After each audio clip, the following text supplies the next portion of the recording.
Hi everyone, welcome back to my channel. Today's video is going to be a ROKR Magic Cello music box. It's going to be kind of a new one I haven't done before. It's got some different color tones to it and everything, but it looked kind of different and cool at the same time. But this time, what I'm going to do is I actually want to stain the cello, because to me, when I see a violin or cello or anything like that, I always see it as a darker color and not just a white. So this will be the first time that I try staining a wood model. So I want to give it a shot, see how it looks and everything. And I probably won't show the steps, but I'll kind of go through what I do, as I'm going through it and everything. But I mean, we'll see how it comes out and everything. I'm kind of excited to see what it's going to look like. But and the instructions for this is a little different than previously. It's not a book. It's just a couple pages, kind of fold out that, just open up and, do front to back and everything. And it's got like a parts list, so you can refer to different parts. And then it doesn't really have too many pieces, but here's all the boards going through, and some of them are different thicknesses depending on the parts and everything. And as you're going through, there's the one board that's stained a different color, that they showed in the picture and everything. And I'll probably do a darker color on that one just to make it stand out a little bit more. And then there's the music box right there, and there's some metal, some screws, a couple screwdrivers. There's a glue stick, some sandpaper. And then those are kind of the clear slides that the wand is going to sit on and everything. So definitely got has a lot of parts and pieces with it and everything. So I mean, it's not a lot of pieces to it, but still looks kind of challenging and everything, especially me staining it for the first time. So so it's kind of interesting, how it's going to play out and how it's going to look. Simple, but of course, with these, you never know what's going to happen. But as always, if you like my videos, please like, share, subscribe, leave comments, hit the notification bell, and I'll get back to you. And with that, we'll get started. Hi everyone, welcome back. I want to apologize for taking so long to work on this. Of course, to you, it's nothing, but for me, it's been at least 2-3 weeks that I've been trying to work on this. I know I talked about trying to stain the wood, different colors, because I wanted it to look different than what the picture shows here. So after looking over some stains and figuring out the way I wanted it, which took forever, and just making sure that I wasn't going to mess the wood up or anything like that, then I finally got it all done. Which I'll show you the stains that I use and kind of the brushes that I went through, which I didn't film it or anything because it took so long and I wasn't for sure whether it was going to work or not or whatever. But I'll kind of go through the process of what I did and everything. But first I'll show you what they look like now, if you remember. So if you look, I get the kind of a light brown stain. These are the pieces that are pretty much going to be making the books that are behind the cello and everything, so I didn't want it to be too dark or anything like that. And some of the pieces I left white to represent the pages and everything. So I just found a stain for that I wanted to use. Then I wanted to darken some of the pieces, so I darkened the pieces because this was the board. This is the board that actually was already stained.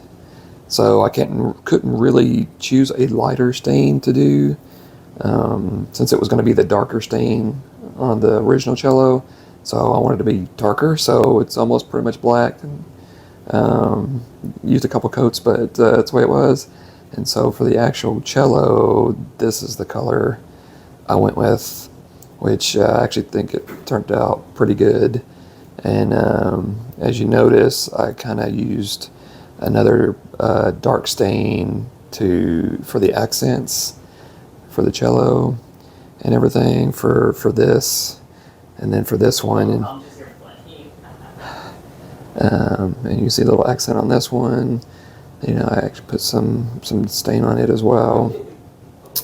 So, but this is, all of these pieces should be for the cello. So that's why I just decided to just stain it one color, and just everything will just show up inside of it or whatever. So it's pretty much going to be the like dark red, the black, and the light brown. Just those three stains is what I did.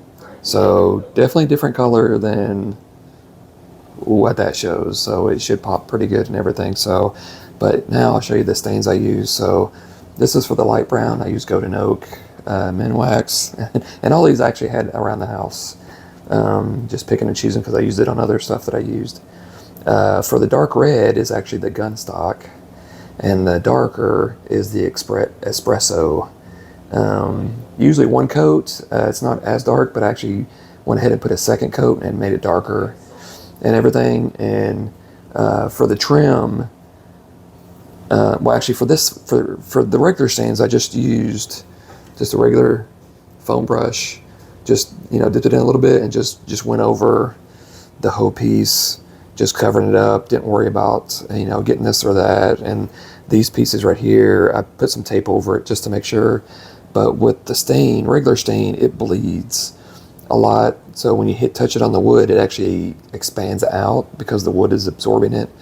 So you just have to be careful not to get too close to any pieces you don't want stained or anything. Just try to get as close as you can without, you know, having it bleed over or, you know, continue on and everything like that.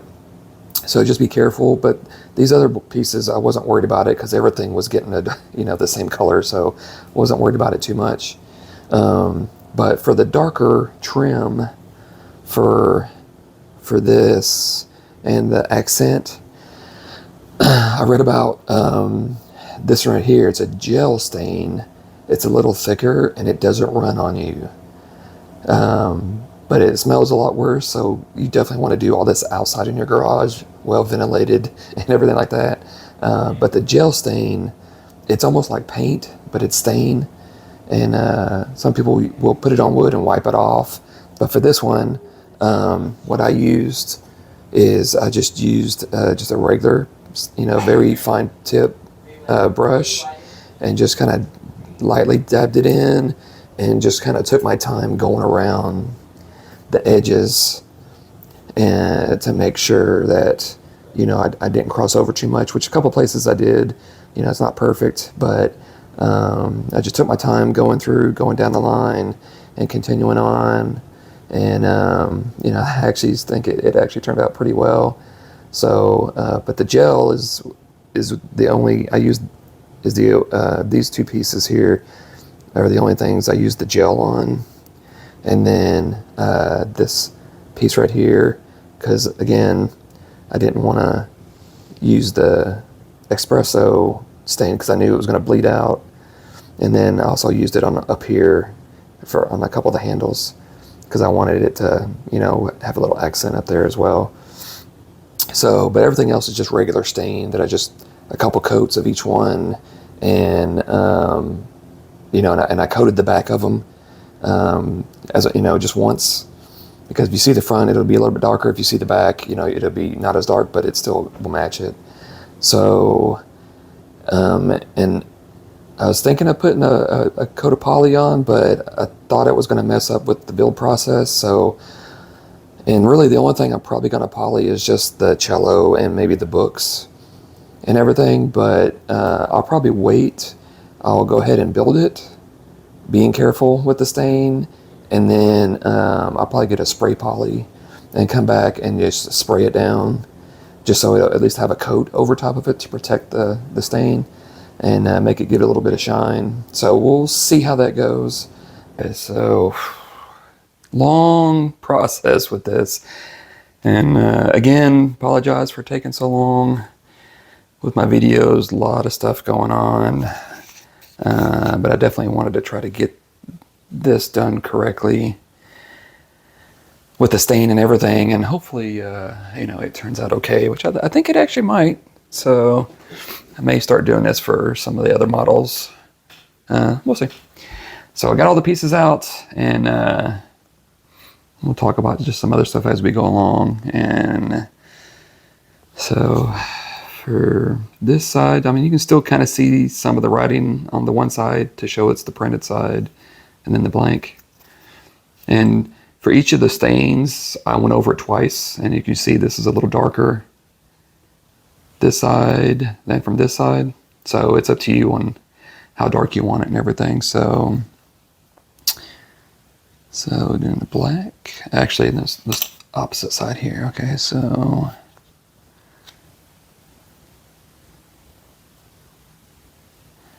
for these, they have the little stars on the end, which is showing like the front side. So, and for these, it don't really matter which side you use, but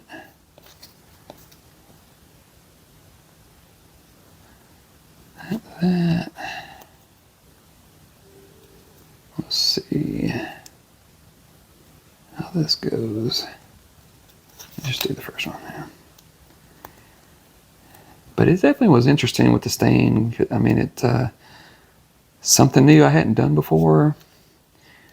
So I was always worried about it, warping the wood, which sometimes it does, and everything. So, but it definitely turned out really well, I thought, and everything. So with anything new, I mean, it's always trial and error and everything. So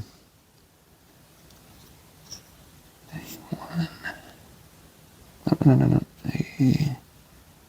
A12 here. I guess these are probably didn't really need to stain, since you're not really going to be seeing it, but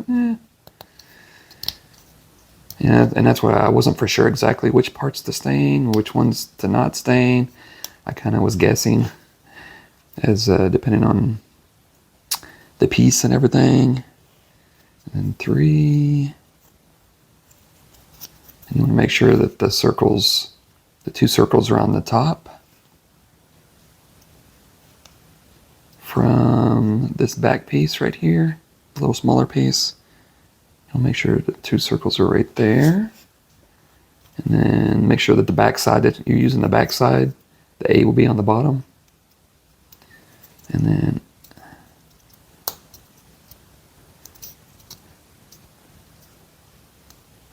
make sure. Okay,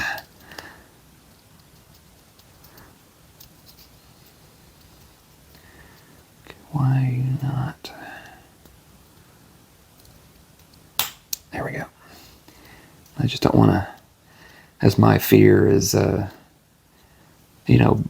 cracking or splitting the stain where you don't really see it too well, chipping it and all that. So that's why I went ahead and, tore out all the pieces and then sanded the sides and then stained the sides and everything. So just so you don't really see that as much. Okay, so now with the back side, A11, I want to make sure the holes are facing up, top part, and I don't think it really matters which way.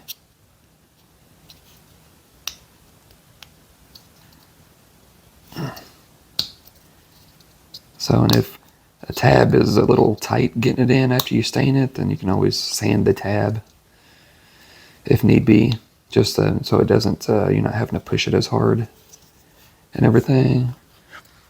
And then the B with those on top, because you want the 2 circles here to match the circles here. So let me actually push those in first, and then that, and there you go. So one side you get your B, and then you flip it over, and you get your A. Did I screw that up? Okay, no, it was just the one. Okay. I saw the one hole. I didn't see a second, so I'm like, oh, it's messed it up. No, so, all right. So there you go. There's your first step. So I actually figured out a couple things looking through this. So one, this right here isn't part of the model. This is just a template or a tool kind of like this, that you use to help you build or insert certain things. And so I really didn't need to stain this, but it still looks pretty cool. That's why it has an A and B on both sides with the holes, because we're going to be using some of the metal rods to push in these washers. We're going to be using the metal rods, use these holes to push the metal rods into these washers, these clear washers right here, and they fit into the holes here for you to easily push the metal rods through. So this isn't part of the model. This is just a tool for you to help you build the mechanical parts and everything. So, because I was seeing it, entered it into B and then entered it into A and then back and forth, and I was like, well, what part is it for? And then I was like, oh, it's just there to help you go through the process and everything. So, okay, so first, and if you remember, these things were not easy to get in. So it says B, and we're going to use the bottom part here, and then we're going to push this in, and then it's saying to use the tool here. Just use a flat part, because if you use the hole, it'll go all the way through. So just use a flat part and just kind of in the middle and just push it down. Oh.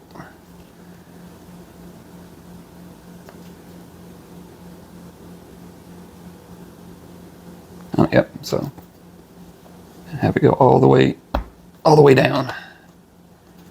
And I think it's a template for other stuff. So pretty much go down until it can't go down anymore. And then with this piece, it talked about, gave you the little hint that these areas, pretty much with the circles right here, it says to polish the little gray areas that shows in the instruction, to polish the gray areas with sandpaper, which don't make sense. I mean, I understand using sandpaper to make it a little smoother, but which I did, took some of the stain off, but I ain't worried about it. But I did the sandpaper, but I went ahead and used the wax as well, because that's telling me that there's probably going to be something moving around in these areas. So I did the wax or the sandpaper a little, and then I also did wax on all of these as well, just to help it a little bit more. So, if things are going to be moving, then I want to make sure the wax is there to help it move along a little easier. And then I did the same for anything that's going to be potentially moving around or anything like that. Just wax off. And then the gear, and of course the gear, it doesn't say to wax the teeth, but I went ahead and waxed the teeth, because if it's a gear with teeth, it's going to connect with something. So I went ahead and did it anyway, and I waxed the bottom because I have a feeling it's going to be moving. So I waxed that, and of course this is a different stain. Again, it was hard for me to figure out what was going to be what, so which I actually don't mind it being different. And then this is one piece that I completely missed, but I'm just going to go ahead and leave it on there for now, because you're probably not even going to notice it that much. It's probably going to have other things on it. So now once we have that on, now we're going to be putting 2 more of these on, and now you can use a hole right here once you line it up to push it down, and then do another one. And just trying to line it up. I think I'm getting lucky. There we go. Oh, I got lucky. To push it down to hold everything in place. And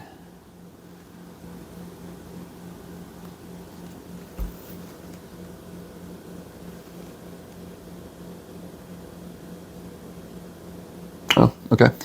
So now it wants me to take it out, still using B, but this time, don't make sense, but okay.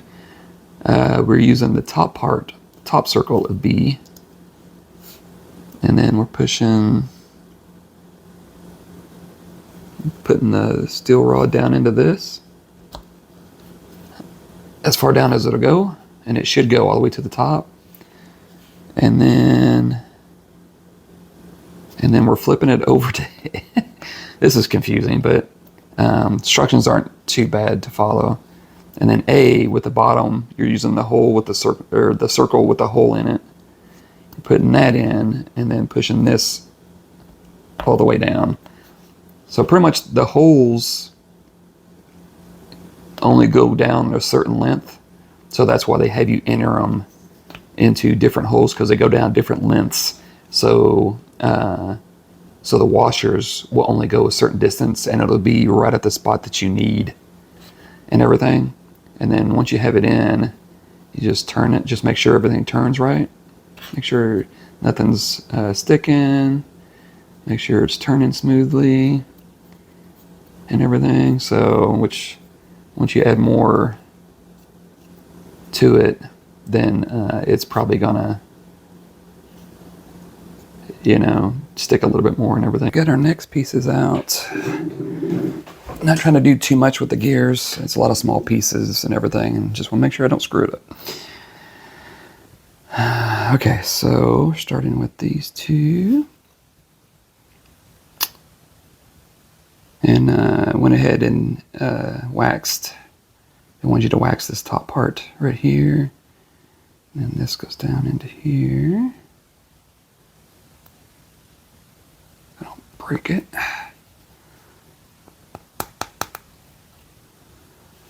That. And then the E3.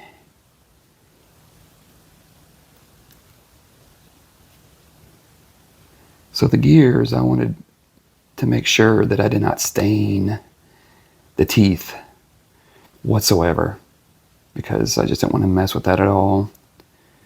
And I think I've told you before, if you have any gear whatsoever with teeth, you always wax it, even if it tells you not to. It will not hurt one bit. And that goes into the eyes of the smiley face.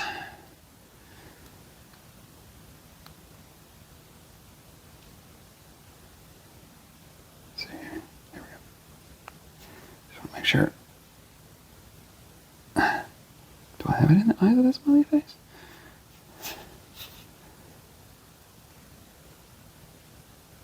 Okay. It's like, I think I got it right. I don't know. Okay. Okay, so we have that piece. Now, getting our tool. Getting our P11. This is going into the top one. And these rods are actually going in pretty good. They're actually, oh, here I say that. Push this down. There we go. Make sure it's all the way. And of course, you see it doesn't go all the way down, so that's why they got the holes going certain ways. Okay, and then while that is still on, you want to get this to go through this hole here on the end. Just making sure here. See B. Okay, and then you want it E21 to go on top of it. And then, where's that? They want you to put this little, what they call it, a gasket. It's really clear, hard to see, see through. Just get all the stuff off of it.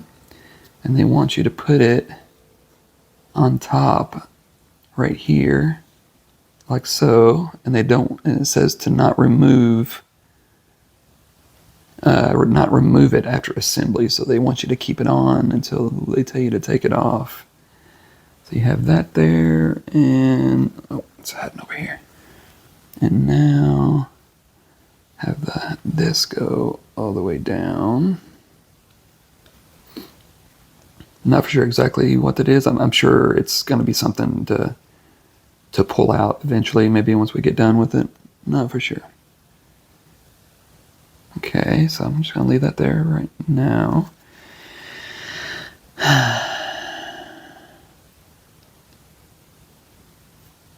Oh, that's one.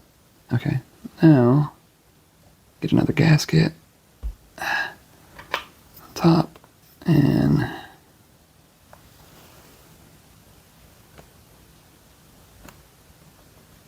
here we go.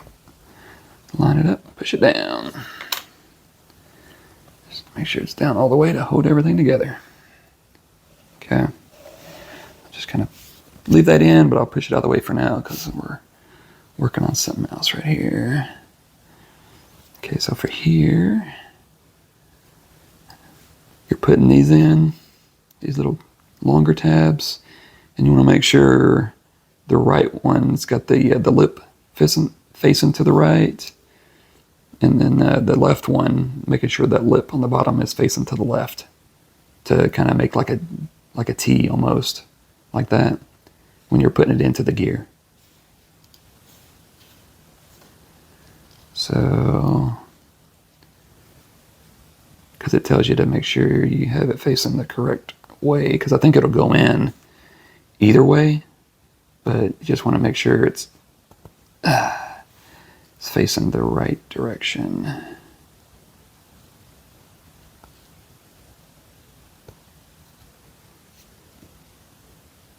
Since these are circles, I'm just trying to make sure that it's facing the right direction. There we go. Okay. So those are in. And then get the next one in.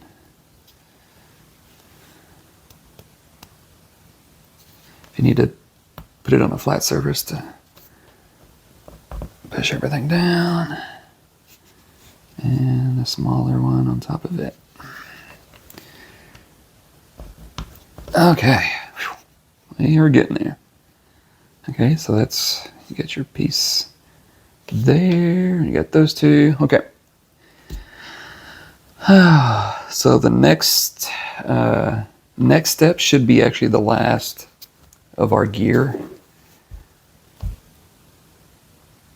Through completion, I'm just making sure. Okay, so here they wanted you to test the gear to make sure it was moving around, or that it can move freely. And the gasket part, you know, it don't really have to move.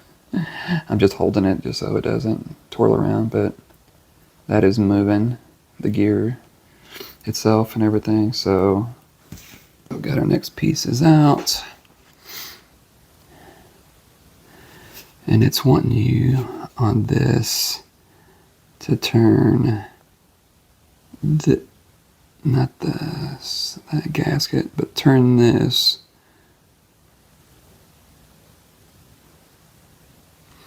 to make it easier to ensure this top part is clear of this circle over here.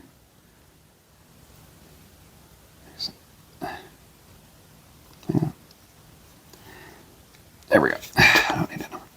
But yeah, but just make sure this top teeth gear, just make sure it's clear of this circle. So when you're looking straight down on it, it's completely clear of it.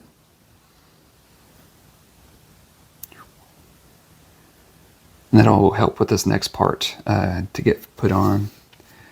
So we're going to be putting, or our previous part that we just did, we're going to slide that up into here. And then get E5. And you just have to be careful not to push down on the wrong thing, since it's just kind of barely hanging on and all that. So, and again, you can always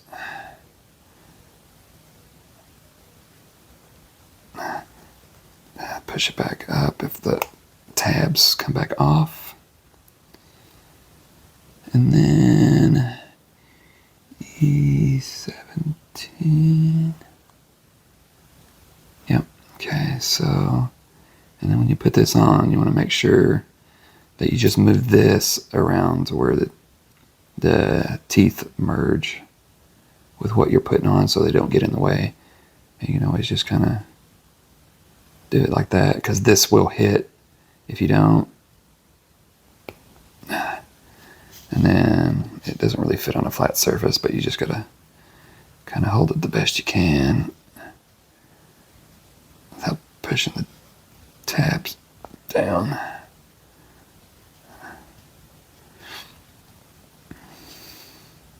Okay, I'm just checking to make sure tabs didn't come out on the bottom. Okay. But yeah, but you want to make sure the teeth are inside each other, so that's why they wanted you to move this, just to make it easier to move. And then you can always just kind of rotate this back and forth just to make sure that it's moving smoothly and all that. So, move the gear back down. Okay. Okay, so now, okay, we'll put this aside for a second. Fun part. Okay, so now we have our little 3 sticks. And if you notice on each of the boards, they actually include like the extra pieces onto the same boards as your regular pieces.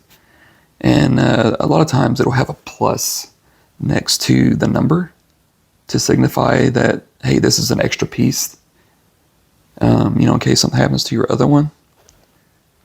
But if you see one that has a plus with a circle around it, then that means that it's the main pieces plus the extra included with it, just because they didn't want to make, or didn't have space to create a spare anywhere else. So, just so if you see that, that's kind of what that means. Okay, so you got these pieces here, and you want to make sure the tab in the middle is facing in when you put these pieces in. And so you just start, it doesn't really matter where, but you just pick a hole, and you just want to make sure that the piece is facing in as best as you can, because since the holes are circular, I don't know exactly how it's gonna kind of fit and all, but, and then you just skip from what it looks like. You're doing like every other. Hang on a second.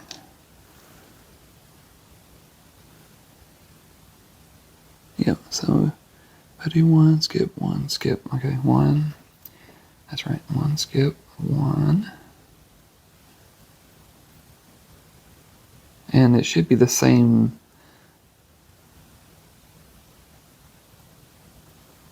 length. I'm looking here.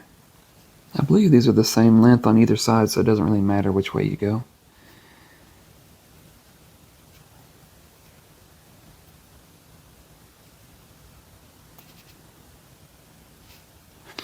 And you face that one in, skip, and you face that one in. And then the hardest part is pushing them up, but that's why you got pliers and everything, so you don't kill your fingers.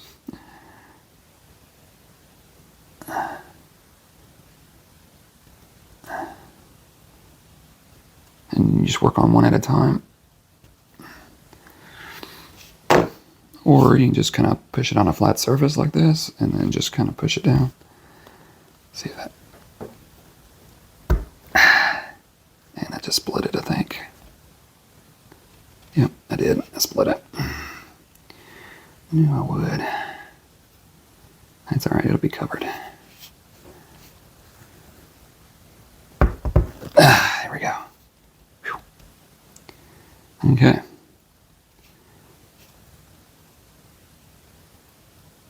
Just making sure something don't look right.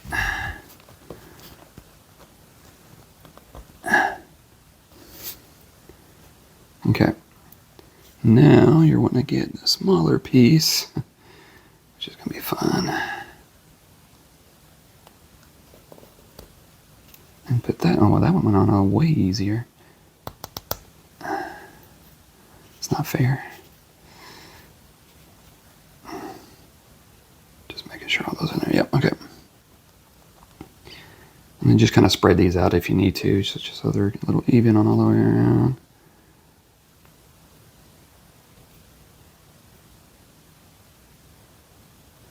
Oh, still doesn't look right.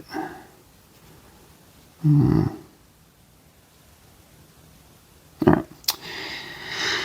We'll go with it. Okay, so now what we're wanting to do is we're wanting to rotate this around. So this top part is, again, away from here.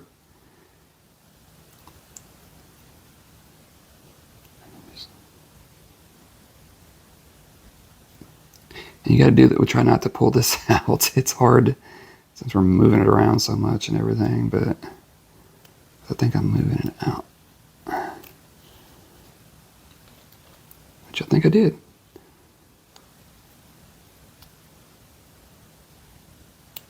I think I shifted it out and pulled it out too far. Oh well, we'll see what happens with it. Have this go up here. And then for, yep, 825. And the holes on this one, there's only one way it's going to go. There's small holes and big holes, so yeah, that goes right in. Nice. Okay. Has an arrow right here. Has an arrow right here opposite the little circle. And it's supposed to be fully engaged. And then that arrow is supposed to match up with the arrow that's right here. So that's where you can rotate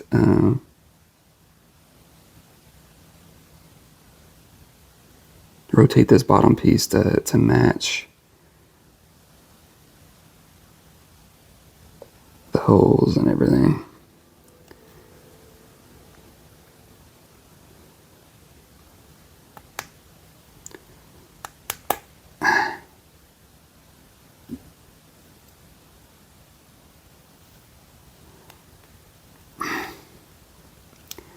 Okay, that didn't work out right. I got one in.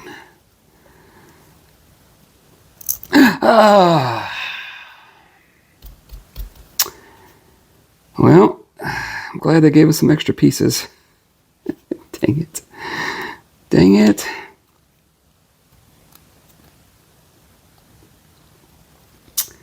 Because I just broke those. That's why I was saying about being careful, and I wasn't. So I ended up replacing two of these since I broke two of them, which is why I'm glad I had the extra pieces. And actually, turn the light on so we can see. And then got it on here and made sure. Again, the main thing is making sure the two arrows line up. The arrow here and the arrow here, that they're lined up next to, right across from each other. I have a feeling it's going to come into place somehow with the gears and everything. So, and then what I did was I went ahead and stained that one piece that wasn't stained just a little bit, just to add some color, because this is actually going to be inside the cello right in the front. So you're going to be able to actually see a couple pieces. So I just went ahead and just put some stain on the front of it and everything. So just so it wouldn't be sticking out too much. So, all right. So now we're going to go work on the handle, the cello handle. So none of these pieces require any wax or anything. And you just have this going here. And this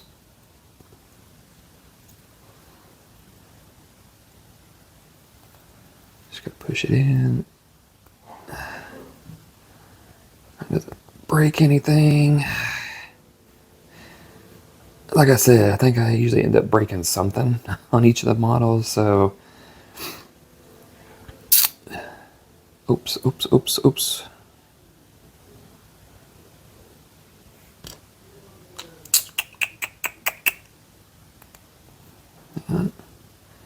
Did the wrong one. It really probably doesn't matter too much because these pieces are, you know, facing the same direction. However,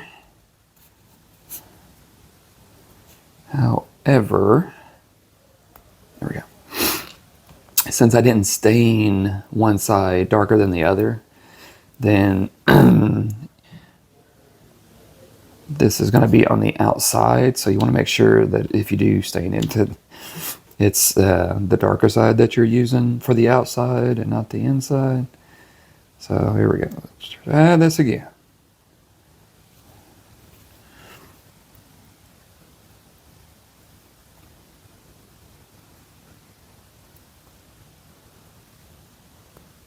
Okay, here we go. Because you want the darker side to be facing out and everything. Something does not look right, so like I always say, make sure you got some pliers on hand. I just don't want to squeeze it down too much, but I don't want to break it or anything, but I can see there's a gap. Oh, there we go. Got it. Okay, pushed it down.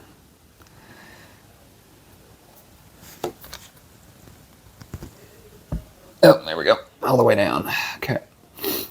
And definitely want to be careful with these because there are no spare parts. Okay, so now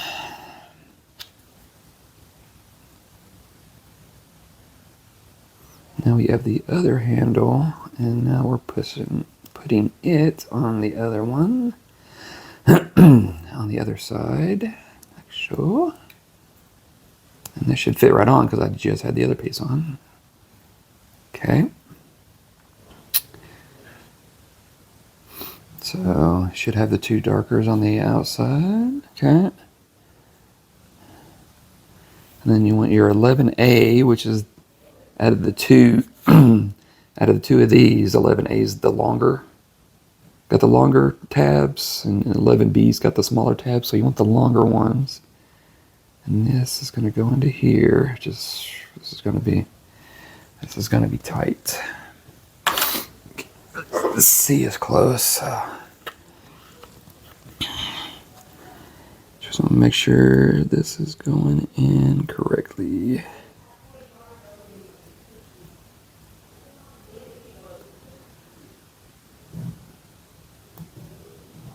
There we go. Ouch, got my finger. And you always want to make sure you go in straight because that'll help it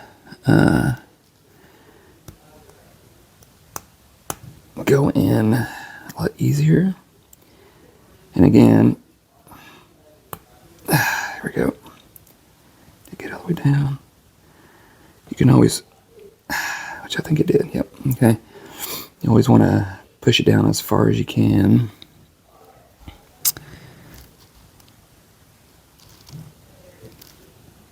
Oh, this is going to be fun. Okay. So, put these in. And they should kind of fit right over top of them.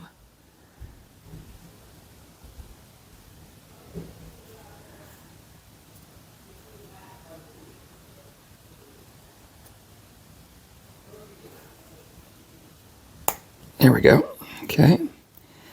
And then putting this over here. Ah.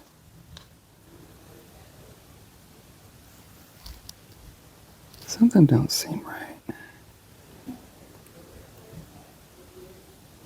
Oh, did I I did. I said to not use the small one, and what do? Use the small one. I said to not use the small one, and I did it anyway.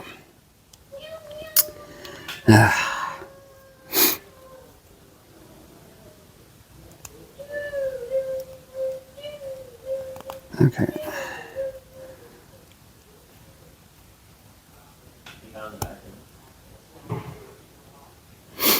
Okay, let's try this again.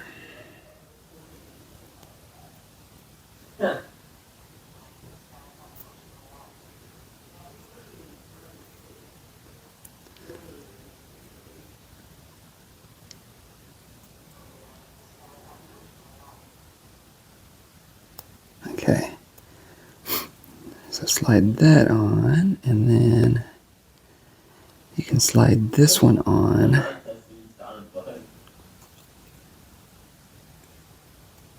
There we go, to lock him in.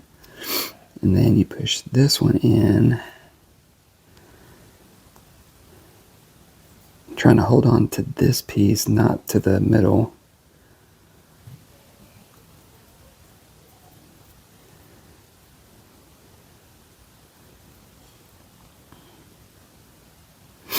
Okay.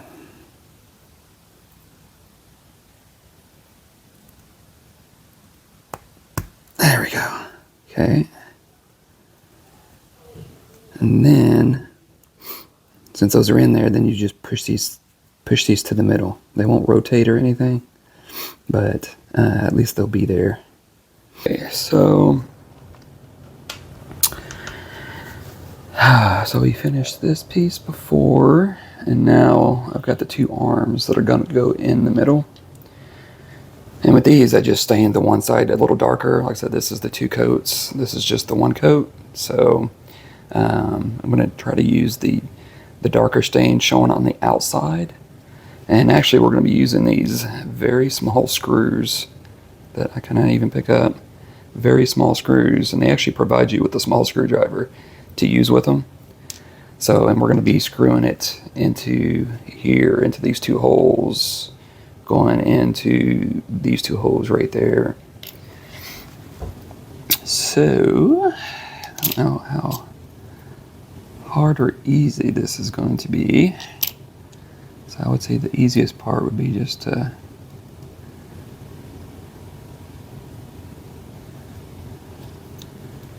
I just want to see kind of if these just slide right in, or I've actually got to screw it in. Yep, you actually got to screw it in. So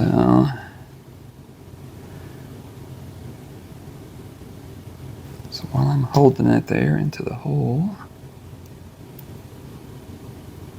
try not to push it too much into the hole. Well, with the black stain, it's hard to see. Try not to push it too much.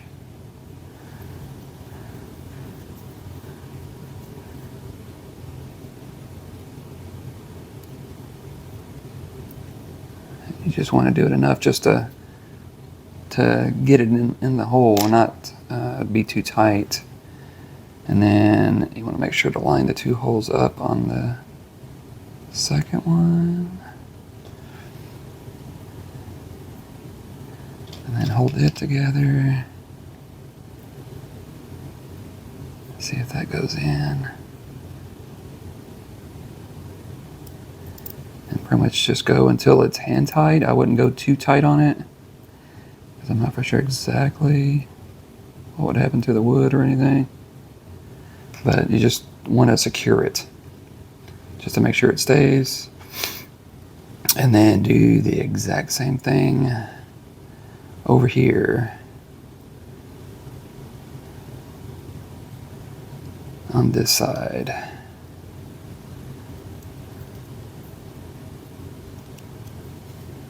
You can line the holes up, that would be great, but may have covered the holes with the, no, you just can't see nothing. So again, just put that in there. This is kind of delicate, so I would not be pushing on that or anything. Make sure that's... I didn't, did I? On the outside.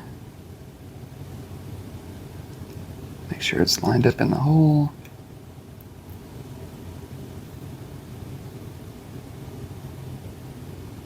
Which I don't, oh, I don't think it was. Nope, it was not.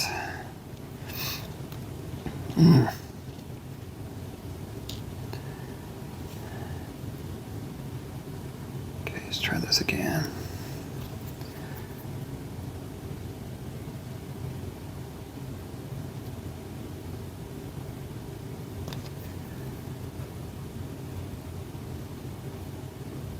There we go. Nothing else, you're using the screws just to at least keep the piece in place while you're working on the other one. Oops, I moved it. And then hopefully the second one will go in just as easy as the first. Which it looks like it is. Okay, and again, just hand tight. I wouldn't do it too hard. Okay, just where the screws aren't going anywhere. Okay, so that's how that should look for now.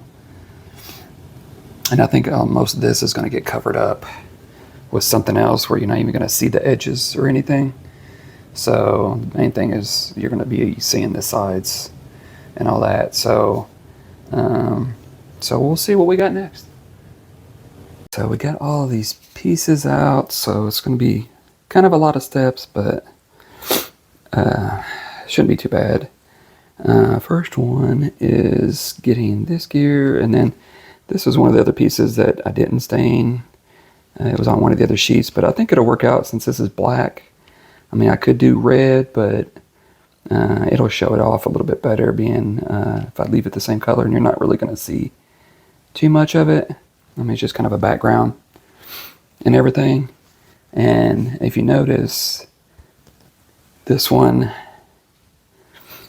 this has screw holes on either side, and so does this. So you just want to make sure to line up the screw holes, and then use your small screws again and secure it. Doesn't help that this screwdriver is magnetic.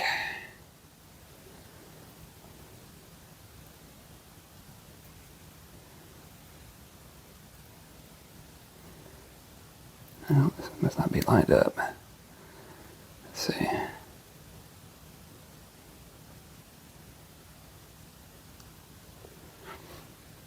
There we go. Let's try that.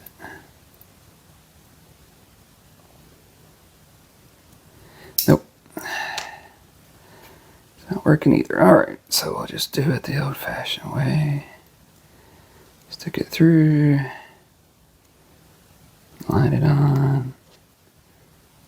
And then screw it down. Not too tight, because still got to do this other one.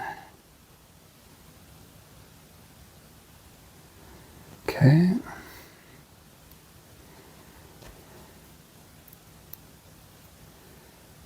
Here we go. And again, just like before, just hand tight. Don't want to overdo it. Everything. So, okay. So that's how that'll look on there. It's not too bad. Okay, so now let's see here. Missing something. Okay, yep. Okay, before going on, so turn this over, and you'll grab this piece here. And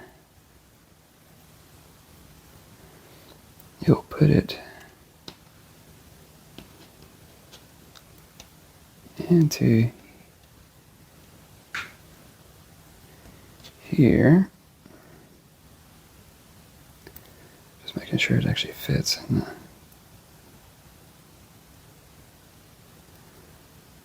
which it does. Just try not to push it too hard to get it to even itself out, but okay. So nothing else that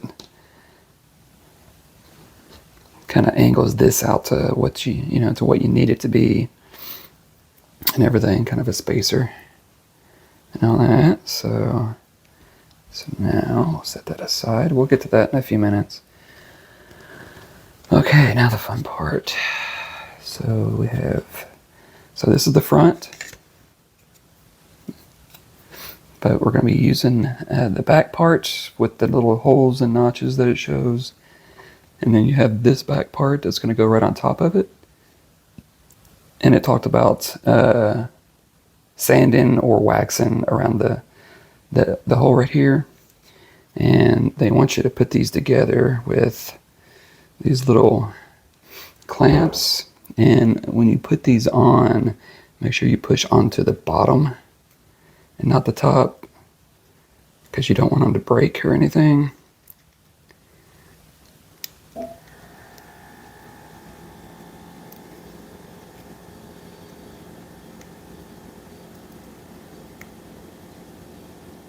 Yeah, and it's the same for either way, so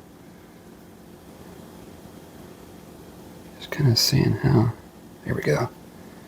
Just kind of snap it on, and then come over here to this one, line it up.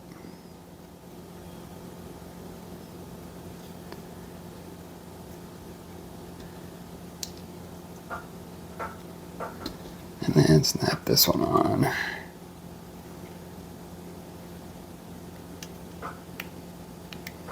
Okay, just like that. I think it could go in a little bit more, but I think I'm just gonna leave it where it's at right now, because I think it's just meant to hold these two together for right now, because we're eventually going to be taking these off while we finish these next parts. Okay, and then once we do that, we're going to grab our little tool. And then I'm going to grab, say we want the A side.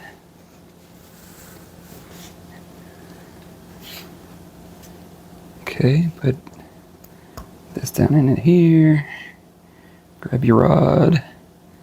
And it tells you which size, I didn't mention it before, it tells you which size rods that you need, but you can always put it up to the instructions and it'll tell you exactly the size that it's supposed to be, so you can measure it that way, just ensure you're using the right one.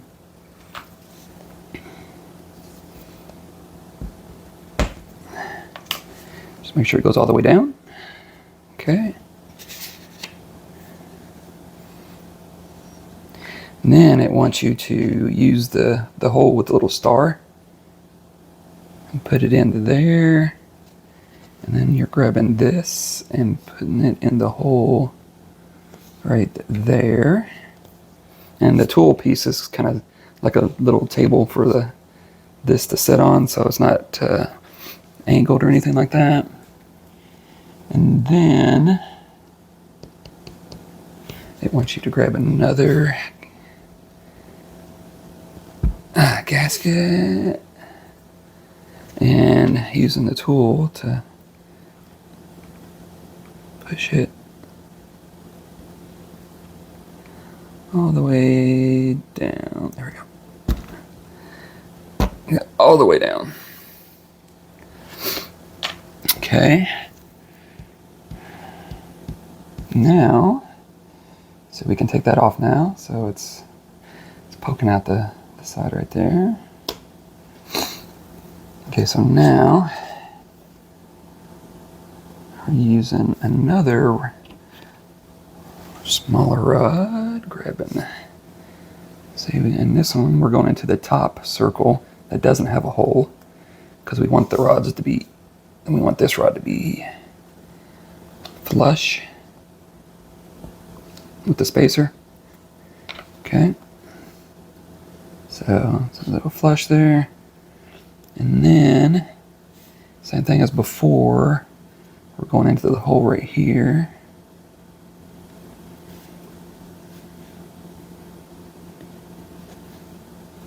How about I just do this? There we go.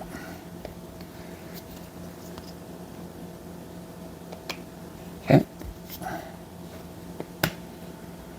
And then doing the same thing, get another spacer, putting it on top, and then sliding it down. Just make sure you don't, you're careful of that, make sure you don't run into it or anything.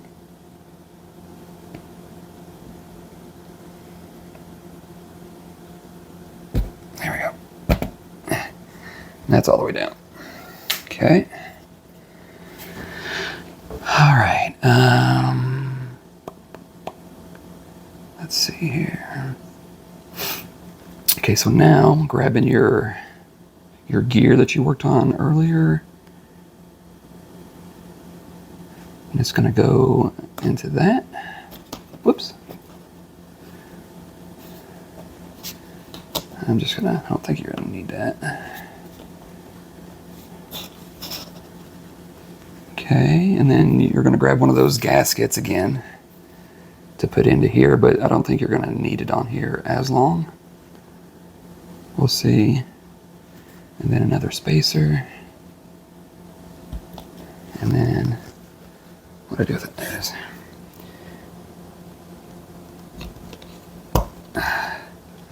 Push that all the way down. Okay. And now, they want you to put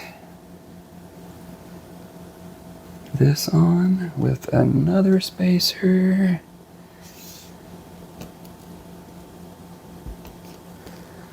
Oh, there's a lot of spacers on this one. Yep.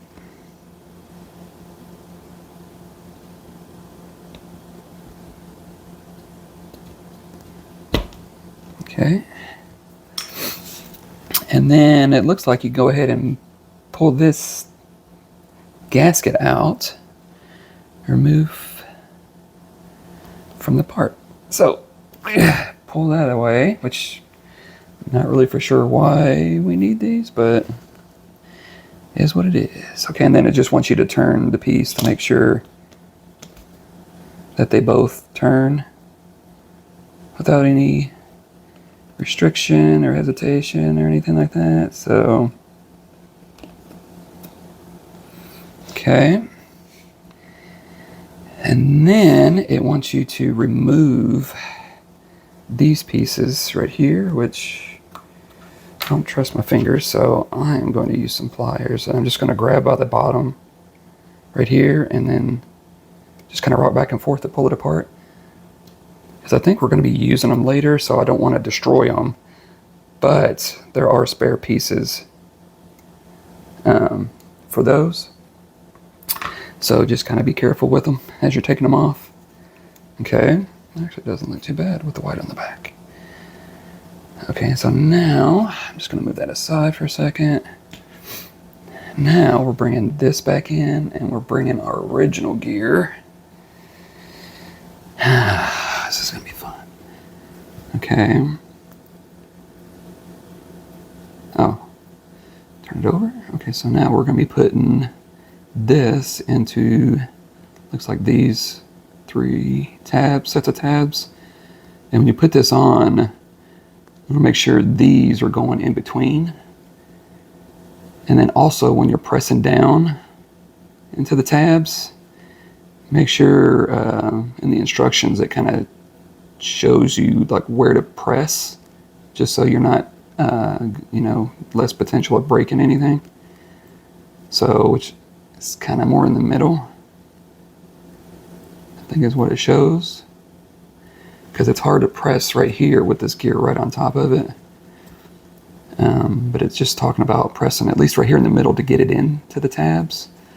And then you may have to use some pliers or something to work on the edges right here to get it all the way down, which is what I have here. So I'm just pressing right on top of the tab for now so I don't break anything. Just going to do one side at a time, and then I'm going to flip it over and then just press down.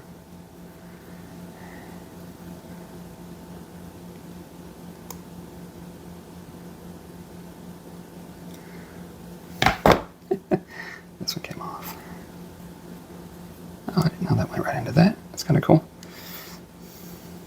For this bottom one, the one rod went right into the hole. Didn't even see that. So just pressing it, and not pressing too hard. I'm just pushing it down enough to make sure it's all the way seated, and then just going back and forth.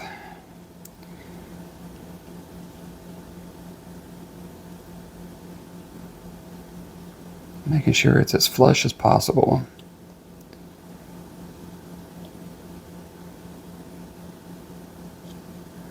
Okay, I think we are good. Okay, go back to this side. I'm just looking.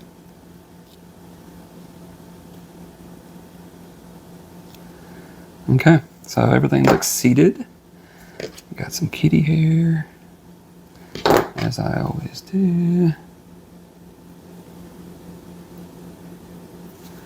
Okay, so there we go. So that's how it's supposed to look, with the metal rod going into the bottom of this piece, and then everything else is lining up. It's flush with the side, both sides. Okay, now it's gonna be a fun part. So now we got to put this down here to make sure all three of these line up. Oh, or we can just do it like that. Okay, and then just press that all the way up as far as it'll go. I think that's just more support for these to have them stick out a little bit more for you. Okay, there's that.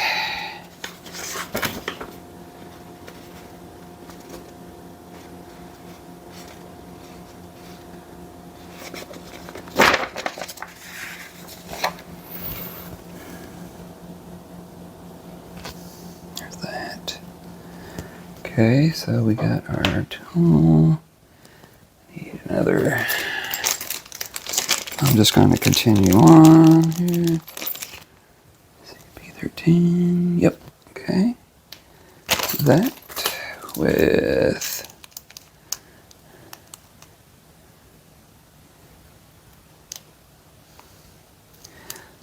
another spacer. Whoops. Okay. So in B, we're using the top hole, the 9mm.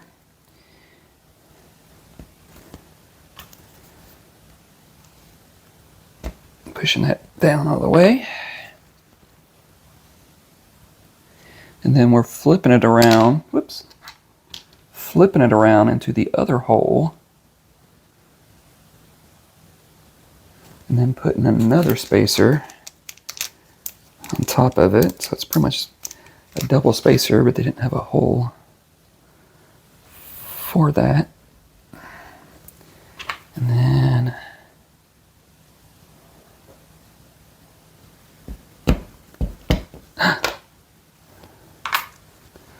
lining it up. Oh, did I just screw that?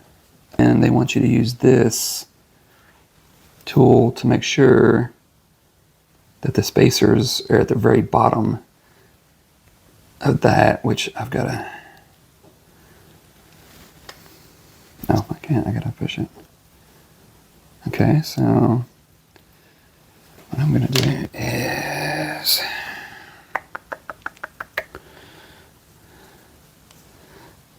I'm gonna use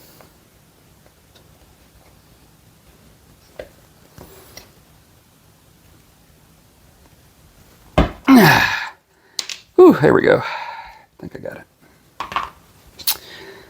So you pretty much, the little notch in there, you want the spacers to be right at the very bottom of that notch, so there's no space in between the spacer and the tool there.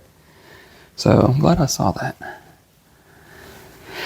because it's got to be a specific length and everything. So, okay, gotta make things harder than what it is.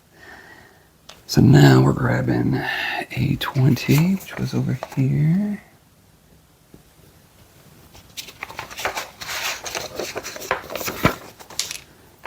Okay. So with this,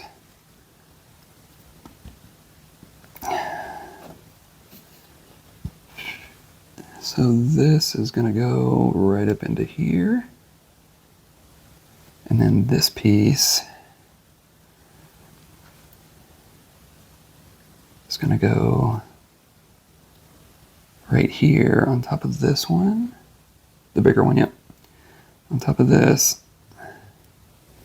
with that going in between the holes. And just push as far down as it'll go. So that's what holds it there. That's what the spacers are for. Okay. Oh, goodness. Okay, so now, putting it all together. Okay, so we have this.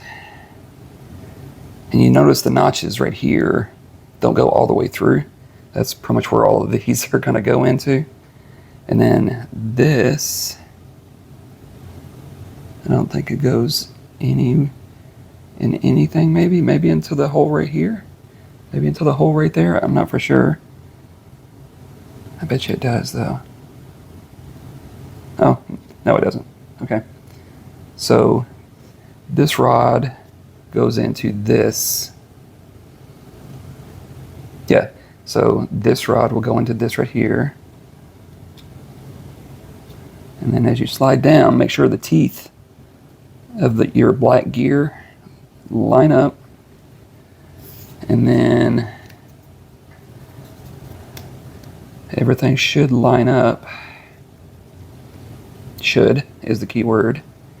You got the circle that fits into the middle hole that was there. Just okay, that's in. That's in. I'm just kind of seeing what everything's doing here. I don't know if everything just kind of pushes in or what. So I'm going to trust it. That just kind of slide right into the holes.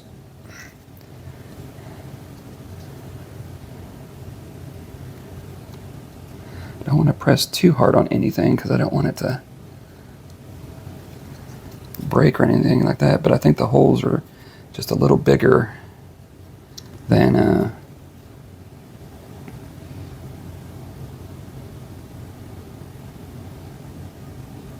I think the holes are just a little bigger for these to fit into. I don't really want to push down on that too much, but okay. And then once it's in, you want to spin this to make sure it's all spinning good, which looks like it is. So I'm just spinning it a few times just to get the kinks out. Oh, and I might as well just take this off because it's hard. I may just screw something up. I don't know. We'll see. It just kind of worked its way out. But I'm just spinning this just to. So now, looks like we are going to be working on the back side here a little bit.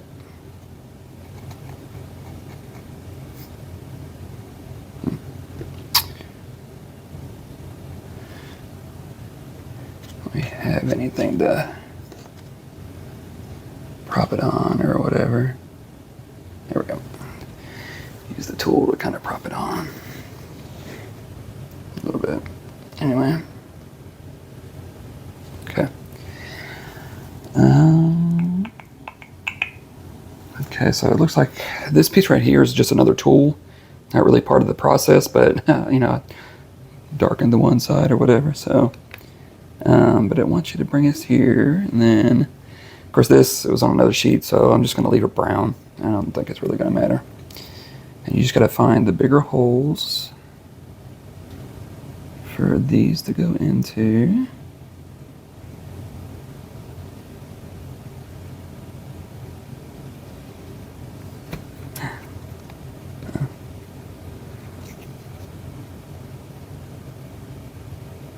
There we go. Just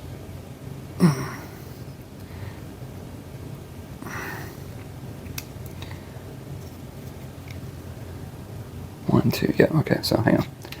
Let's do this first. Just try not to press on anything.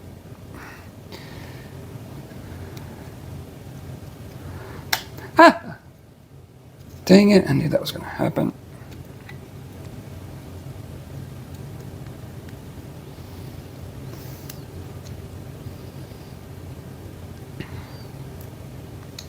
Okay. There we go. Okay, press it down all the way down. Goodness. It did kind of pop up a little bit, but I think I got it pushed back down. Okay.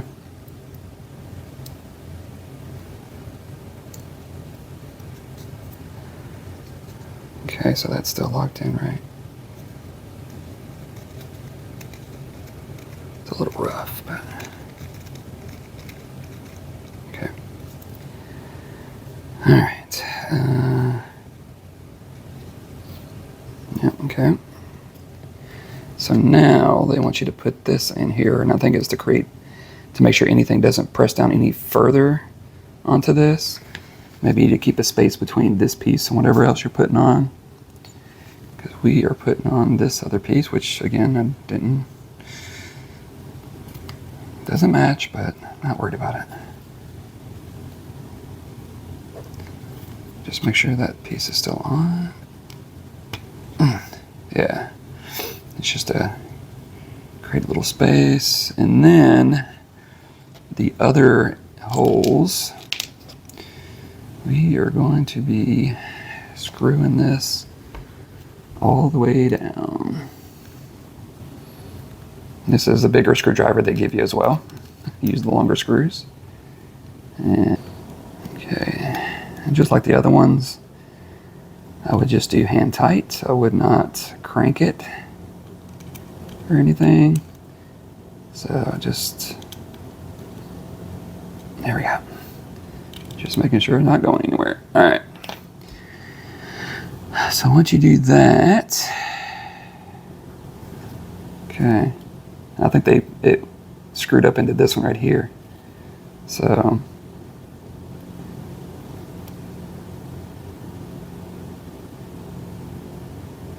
come on, just hang with me. Hang with me. Okay, I'll just leave it like that for now. Okay.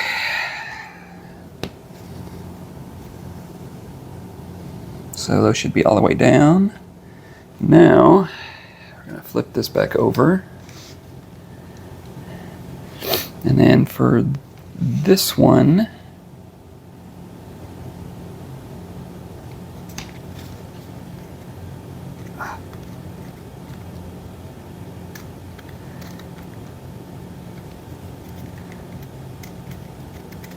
since it's got those screws in, I'm just kind of testing it here.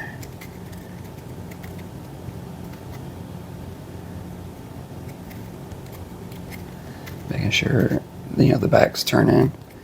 Making sure all the gears are turning. It's giving a little bit of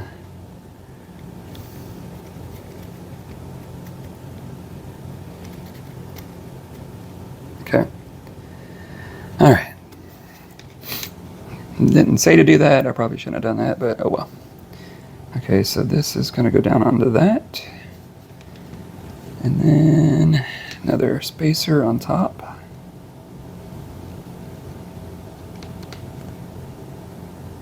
And just press it down. If you can get it with your finger, that's great.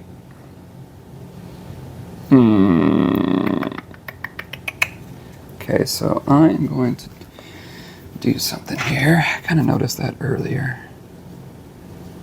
I'll take the spacer off if I can. I don't know if I can or not.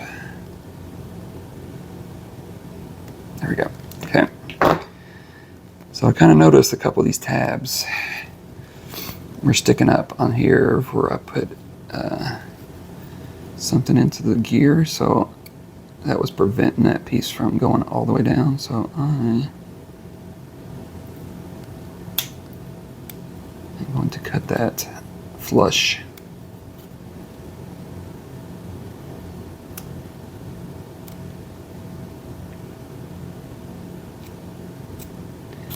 Especially if it's supposed to be all the way down.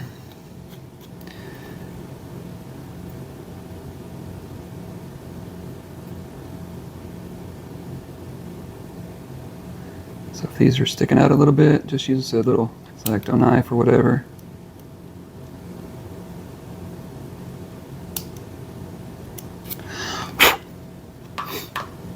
Just because you're not going to see it with that on top of it anyway. And then just pop that right back on. That way, these are more, yeah, it's more flush than, you know, what it could have been if those tabs weren't cut off. Okay. Got that. Okay, and then grabbing, and you don't have to use the tool to do this. If you want the tool that's flush with the spacer, just put it on a surface and push it down. And then this is going to stick right in here and stick out right there. And the spacer's to protect it from all that. And so far everything's being level.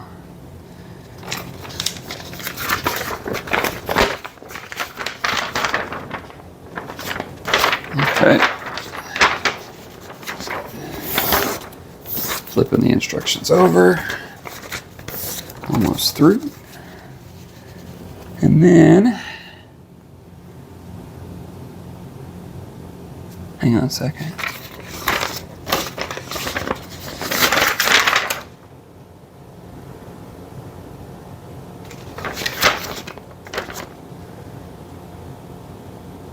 Okay, no, still there. Okay. And then you're going to grab another. Did I not have another one yet? Yes, I did. Grab another spacer.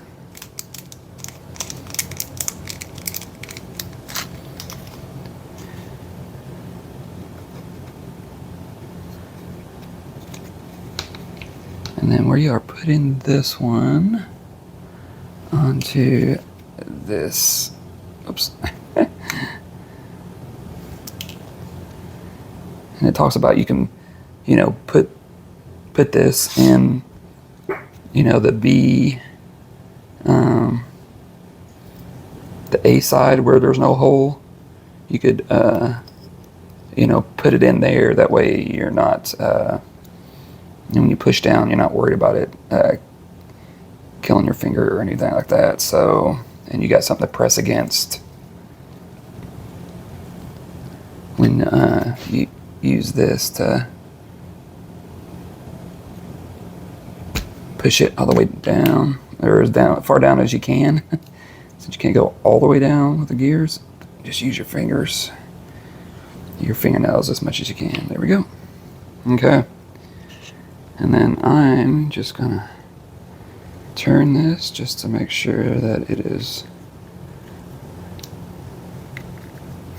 turning. Which seems to be turning. Then I'm going the other way, making sure that it's working all right. So, looks like we're going to be putting these little side pieces on. And these ones are going to be, be able to be bent back and forth and everything. I didn't stain the sides because they were going to be going up right against the, the front and the back. So that's why I wasn't worried about it too much. I'm just kind of loosening it up. So there's one for each side. So I would suggest just start with one and work your way around. And it looks like this end, there should be one end with a star on the end of it. That's where you want to start with at the top.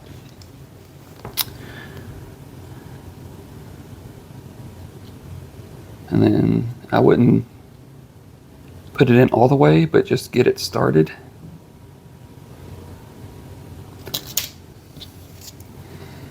At least just get it started, and then work your way around. I'm trying to figure out why this is not going in.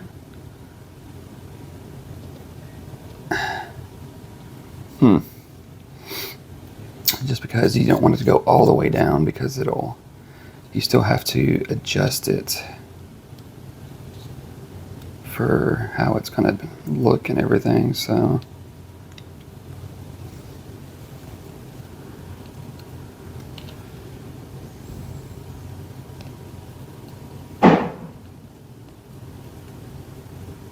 oh, there we go. Okay, got that in.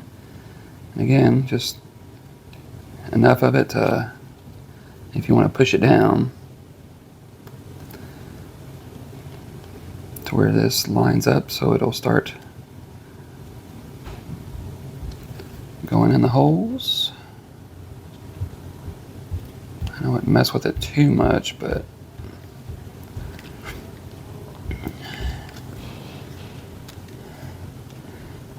these end pieces are going to be the hardest to try to put in, because you're going to have to bend it.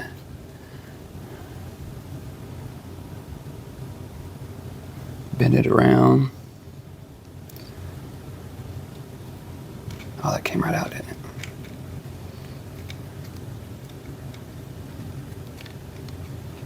So I wouldn't mess with it too much, but at least try to get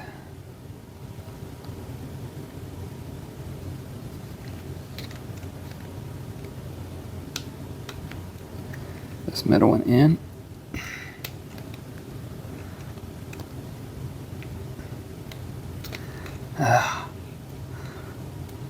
It's a good thing there's spare parts for this.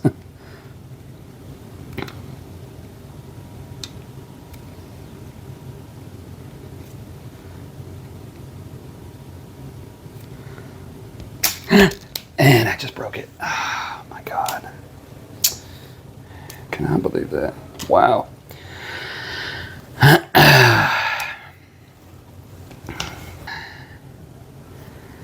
To not push them too much.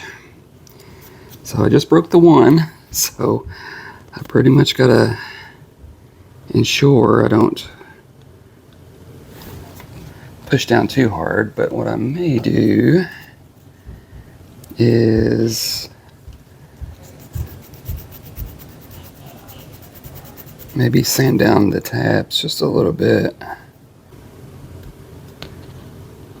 Okay.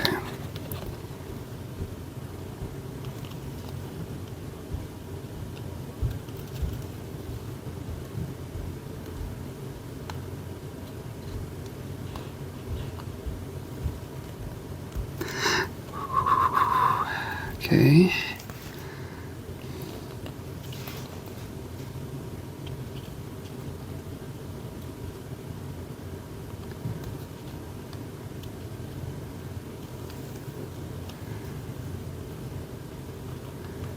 Don't want to push too hard on them, but you definitely want to make sure they're in the hole.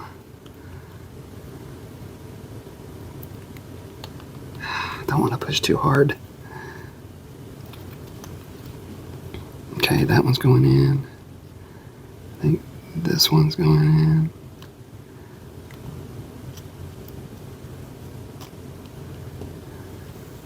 It's hard to see.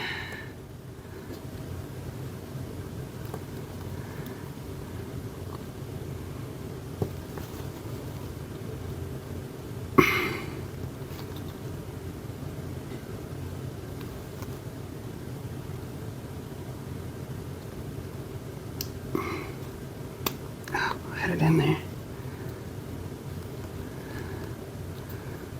Let me work on these other ones here. Okay. And if you wanted to, you could always use the tool to try to push it down so you're not pushing on one thing. Okay, that's right there. Okay.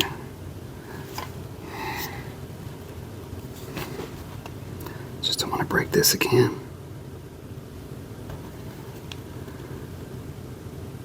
Okay, getting that one in.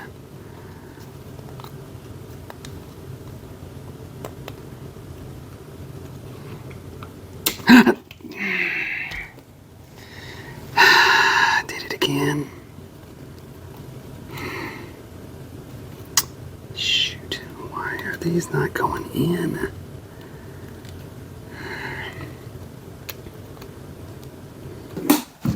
Okay, everybody.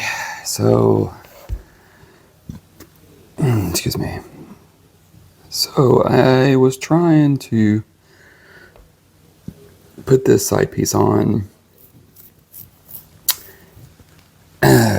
Previously, that I was recording, and I ended up breaking it in this area right here because these pieces are flexible, but when you go try to bend it one way and then try to bend it the other way as you're trying to get it into these holes that they have, sometimes causes some stress and some pressure that doesn't want it to have.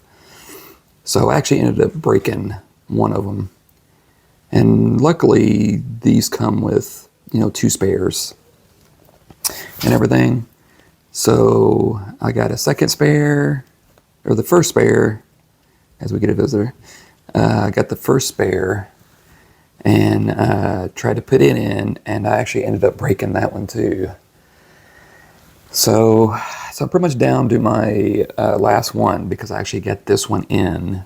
And I think the reason why it's not as flexible as what it can be is because I actually stained both sides of the piece, which I don't know why I did.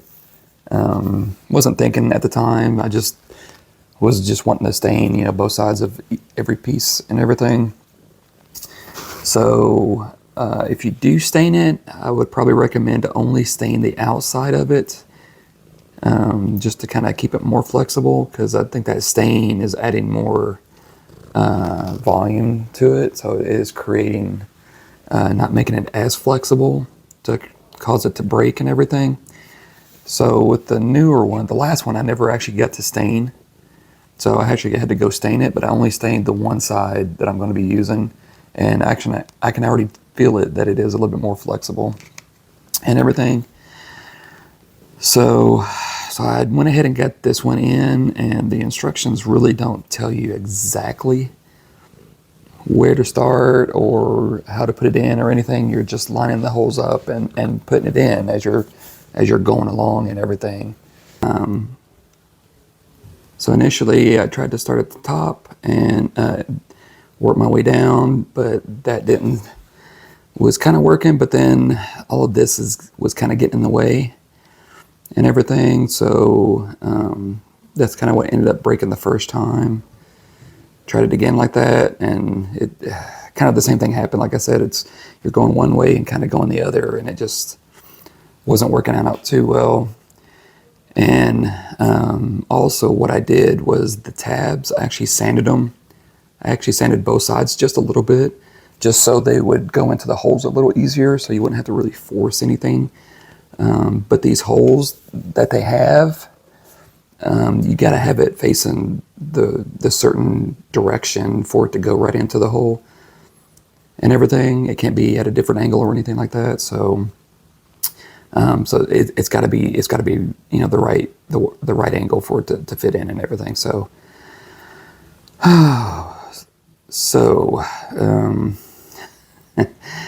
so I'm pretty much down to my last piece since I got this one in.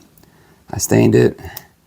So I am going to try, but because I want to film it to show you guys how I got it in. And of course, not having this, will help a little bit. I think this is probably going to be the harder side to put in because you have the gears and everything that's kind of in the way. Where over here, you really don't have as much. And actually, having this gear here kind of will help, kind of go around. But the way I did it was I actually started at the bottom. Let's see if I can get this in. I actually started at the bottom. And you always want to make sure that you don't want to press too hard because it will cause it to snap. Okay, so I'm not going to press that too hard right now, but I'm just going to get it started. There we go, press that down. I don't know why that isn't going down. Is it because it's... I may have to get some pliers to grab it right here and see if I can push it through. I don't want to try to do it with my fingers right now because I don't want to break anything. Oh, okay. Got it in. All right. And there's nothing wrong with going all the way down. And you just have to maybe go down a little bit, maybe not all the way, and then start working on the next tab. So it'll lock in. So you have a little bit more room to get the next one in, because then you got to kind of pull it forward to get the next one in, and so forth and so on.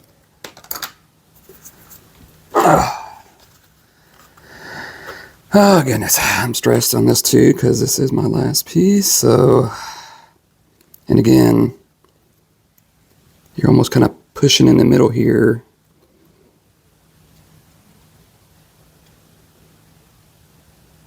To get everything to line up, and you just want to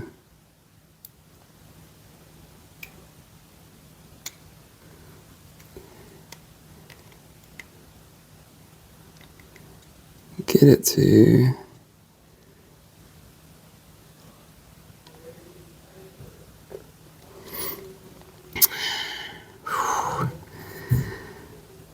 line up correctly.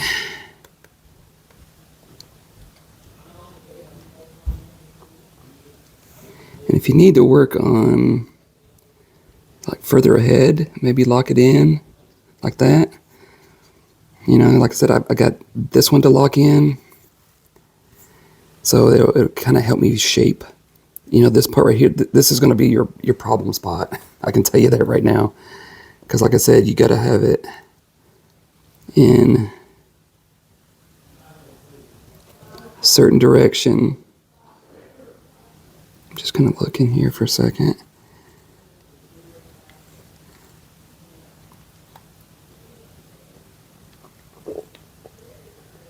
There we go. Okay. Whew. Okay, got that one in. Didn't push all the way down. I'm just slowly working my way around. Okay, yeah, that was good. Okay. So I'm going to go ahead and push these in. Again, you don't know how nervous I am with this, because if this breaks, then I'm pretty much out of spare pieces and everything. So, and that's why you don't want to push it down all the way, because you want to make sure you have enough room to be able to push the rest of it up. Okay, I may have done too much on that one. Let me see if I can raise this up a little bit more. Because your end piece is going to have more of a tab to be able to get it in the hole and stuff. Sorry. And it's got to be perfectly aligned with the hole. So you almost maybe have to grab it and twist it to be able to push it in. Like that. Okay, so now I'm going to try to push this down And if it doesn't go all the way through, you want to look at your bottom piece, since this is two separate pieces, and make sure that it's lined up right, because maybe the holes aren't aligned, even though you may have the other one in. And there we go. And just make sure that it goes all the way down. Okay, and since that one's all the way down, now I'm gonna push this one all the way down, push that one. And I kind of didn't give the stain enough time to really dry. That's why it's like a little bit more shinier. So, but I'm going to be applying a poly, probably a spray poly on top of it. So, whew, oh my goodness. All right. Whew. I think that's about the most stressed I've been putting anything together. Whew. Okay. So it definitely helps not staining the inside. If you do decide to stain, if you don't stain any of this, this step will probably be a lot easier for you than for me. But not having the stain on the inside definitely helps. You know, this side has the stain on both sides, and I think that just made it more rigid, and just caused it to be less flexible, and that's what snapped those other two and everything. So, and even like right here, it's got a little bit of a kind of snapped a little bit, so I'm hoping it doesn't split anymore, but I may put some glue or something in it just to kind of hold it together once I put these top pieces on. Okay. Okay, so now we are going to be putting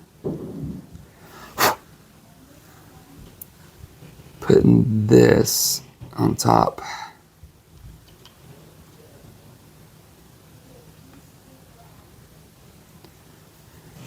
And I would say probably, oops, you have the one rod that'll go into here, and then pretty much those other tabs that you put into the other one is going to have to go into all of these, so you're going to have to probably start on one end and work your way around. Then you can always use some pliers or yeah, that's what happened. Pliers or screwdrivers or anything, you know, to push some of the tabs in. So here, it's just harder with it, not on a flat surface or anything, to be able to push these in.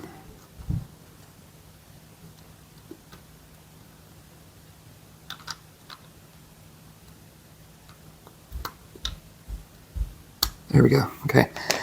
Got lucky with that. And then push it in, and then I would just work your way around. And then just kind of look at each tab and see how it's fitting.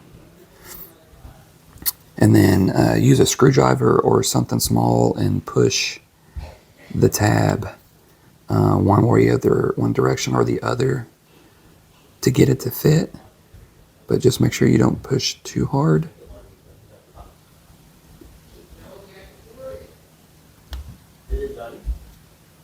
Okay, see, so that one went in. I'm just gonna work on one side right here for now. Pushing that. And they go. Here, leave her alone. Okay.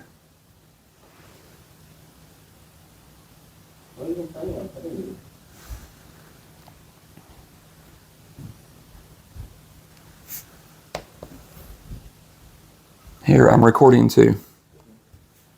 Okay. Go sort it.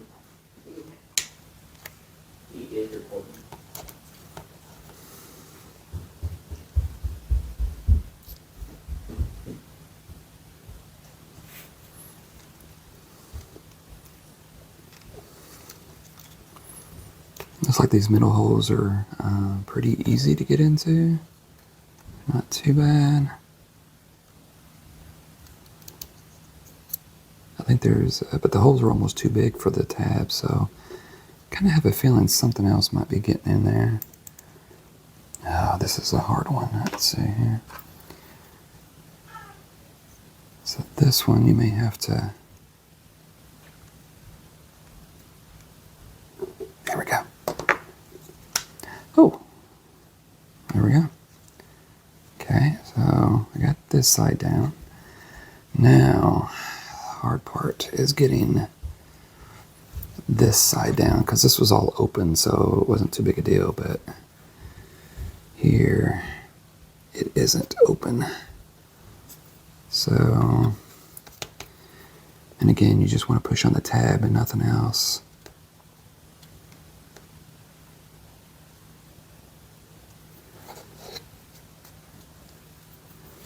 And you still want to be careful with it on.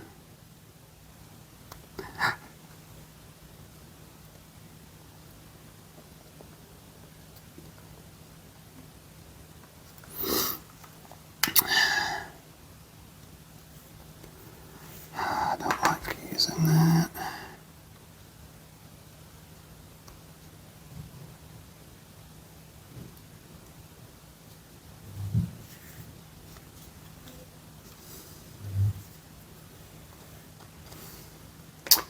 Almost need like an L bracket or something. Or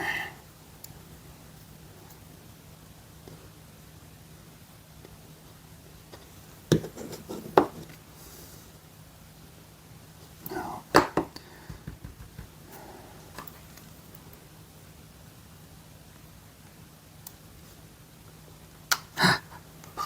What hit? What hit? What hit? Oh, I popped that back out. So yeah, you definitely have to play with this a little bit.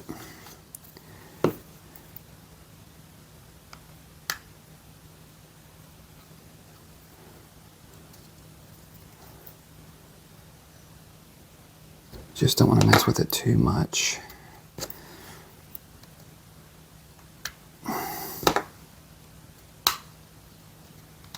Okay. Just don't want to mess with it too much because you don't want to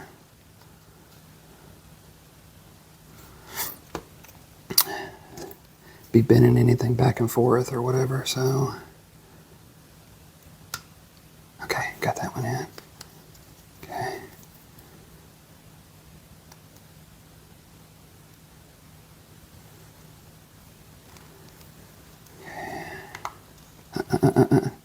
And if you can do it without letting go, because once you get, trying to, I gotta move this forward just a little bit.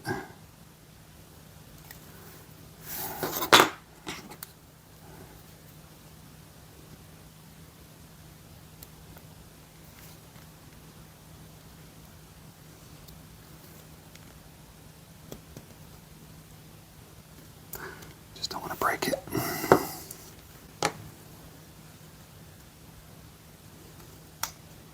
I really don't want to take this off, but I don't want to.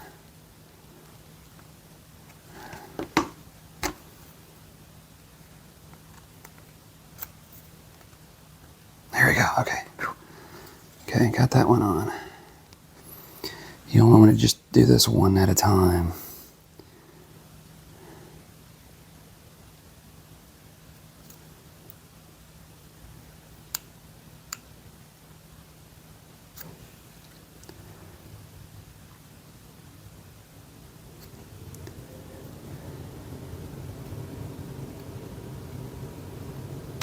There we go. Okay. Got those on. Got that on. Okay. Okay, got that one on. And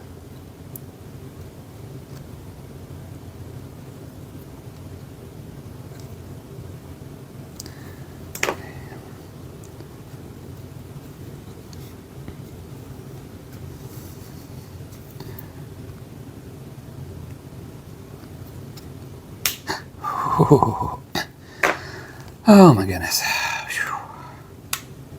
Okay. Now I can push this all the way down. Make sure this is all the way down. I think that was almost as stressful as putting the sides on.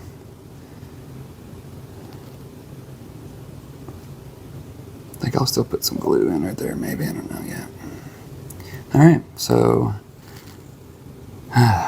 there's that piece. And make sure, and then the 2 tabs on the top and the bottom is what you're going to be using to secure this piece on top. For now, I don't know if something else will secure it. Okay, so got the complicated step out of the way. On to the next one. So now,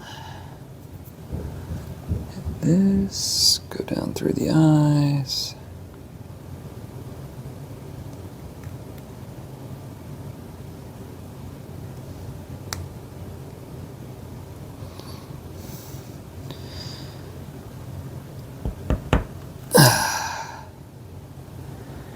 Okay.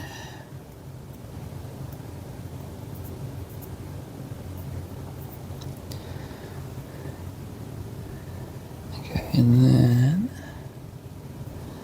get this step, go down into here.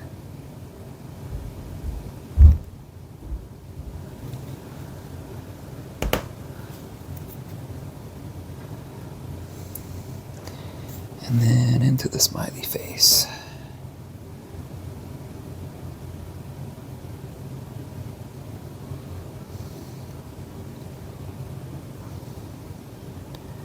Yep. Okay. You just put it on a flat surface and just push it all the way down just to make sure it's good to go. It's not going anywhere. Okay, so now we're using this, and looks like we're going to be entering it onto this rod right here. So we got our E21. It's going to go down. We got our little gasket, another gasket we're putting on. Still don't know what that's for, but I'll put it on. I mean, the other one fell off, so I'm not too worried about it. Okay, and then like we did our other one over here where we had the 2 arrows line up, this one has a circle on it, and then this one has a circle on it, so you want to make sure that these 2 circles line up like these 2 arrows did. So when you put it down onto the gear, you want to make sure. Oh, I gotta move this out of the way.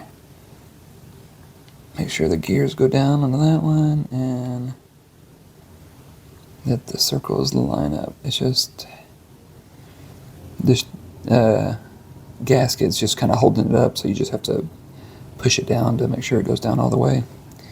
And then we're going to be putting on. Oh, you got to be kidding me.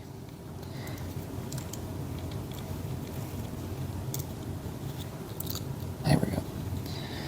That gasket wants to play around. Okay.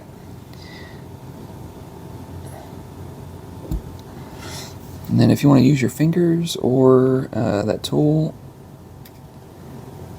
it actually goes down pretty easy with your fingers. So, and then the gasket's just kind of sticking a little bit up a little bit. That's fine. But again, just want to make sure that the circles are lined up.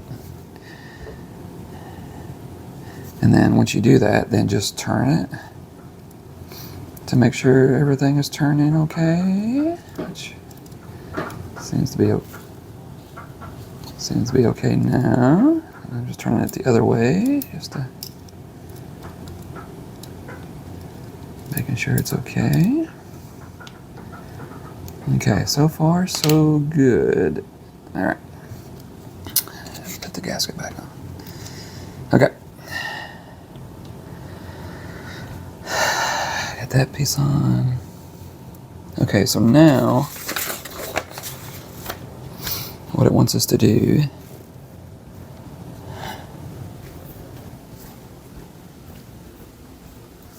Hey, baby. Here. You want me to open? I open. There you go.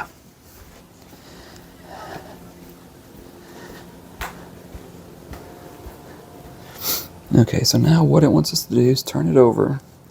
It wants us to remove the tool right here, because what we're going to be doing is putting some more rods down at these holes. And you just do like we did before. You get the gasket, you put the rod down, make it flush, and then you just have it go flush down to the bottom, and then you just do a second one the same way, and again just turn the gear to where it goes all the way down to where it is flush, and then you put the tool back over it, and it prevents those rods from coming through. And then over here, then you get your 3 right here that you're looking for. So now what we're going to be doing is, I've done 4 of those out. Maybe I didn't. Okay. Now we're going to be putting 2 of these on either side.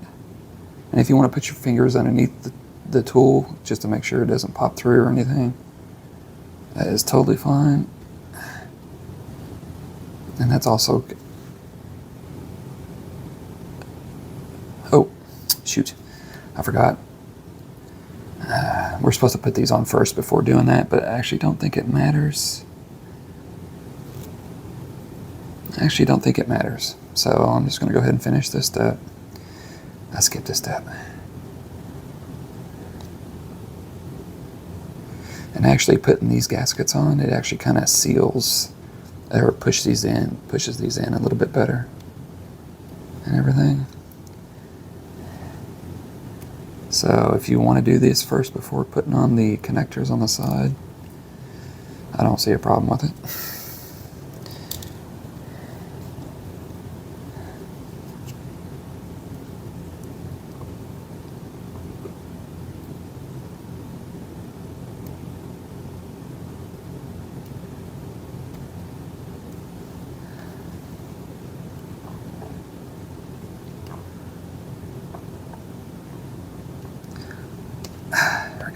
Okay. But now what they wanted you to do is put these, we had these connectors on before, but now let me just turn it over. On the back side, it just wants us to put these on again. You just gotta take your time with it. Just make sure that it's fully set on both sides before you push it down all the way, and it should go down further than what it did before. If you need to push them together a little bit to get it to go down.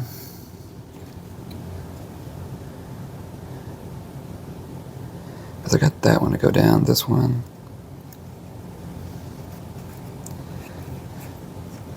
I'm probably gonna break it, but there we go. Okay. Got that one on. Turn it over. And you just want to try to put them on flush on both sides, if you can.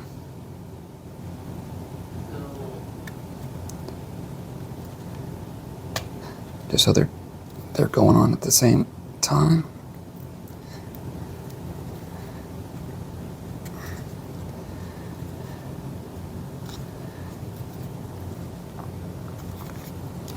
Make sure it's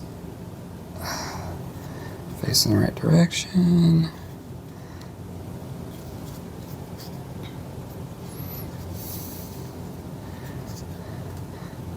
Okay, got that one on. It should snap right in, or as close as possible.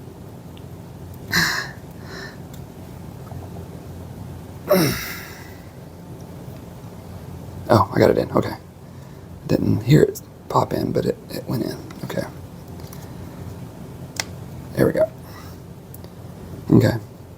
But they should be flush, almost with the pieces, not sticking up too much or anything like that. Okay. Okay.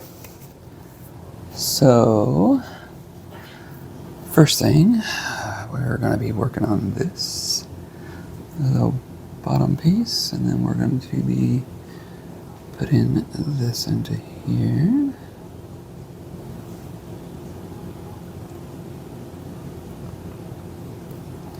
And then on this other side, we're going to be using our small little pieces right here, and you want to make sure the longer tab is on the outside and the more ragged, like angled tab is on the inside as you're putting these in.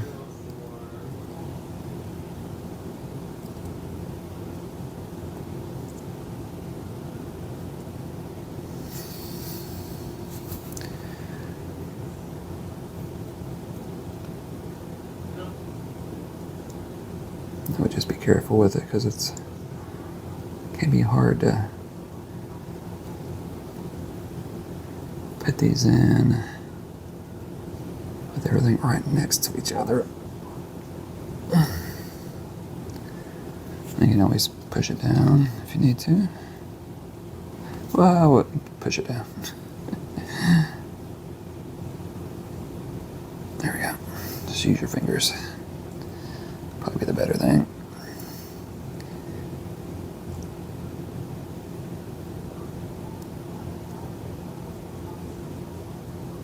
There we go.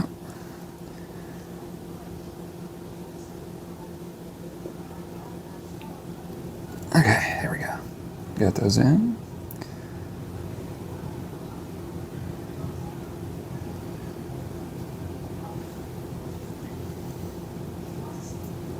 Okay, and you want to make sure that they're straight.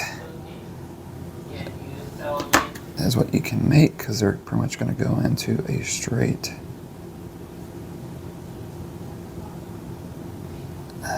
box and everything. So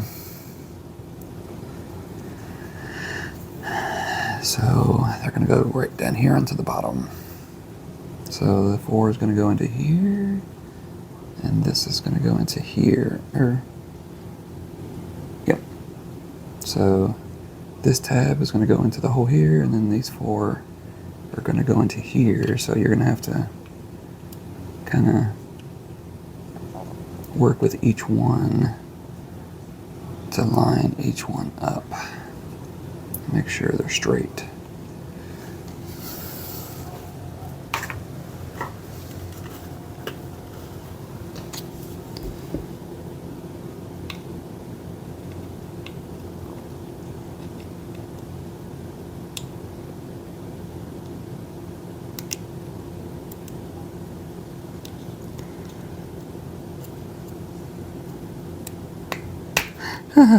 Okay. And then that locks in like that. So you don't want to push it in all the way. Just push it in enough to get it in the hole, and then get this bottom piece in. And then once you do that, then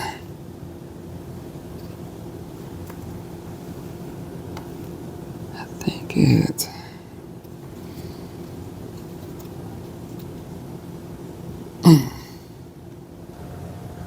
hard to tell.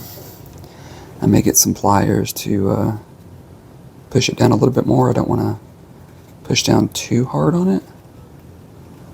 Don't want to break anything. But yeah,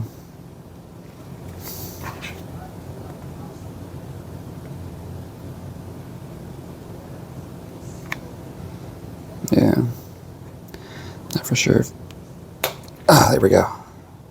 Okay, it does snap down further. I was just making sure. Okay, so it should be flush down at the bottom. But yeah, I may have could have painted those black, but it's all right. Okay.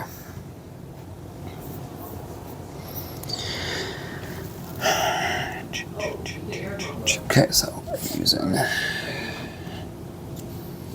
using B, kitty here. Okay, get our other piece here. Getting your black piece on. And so what we're using in these, we're using these small gold pins, the P4, not the screws, just these little pins, and it looks like they're going to slide right down into this piece, and this piece that's going to go through. So, and it has B here for you to use the very bottom one, maybe just to help, you know, have something for it to sit on. But I would go through, and okay, it just kind of slides in easily. So I don't know if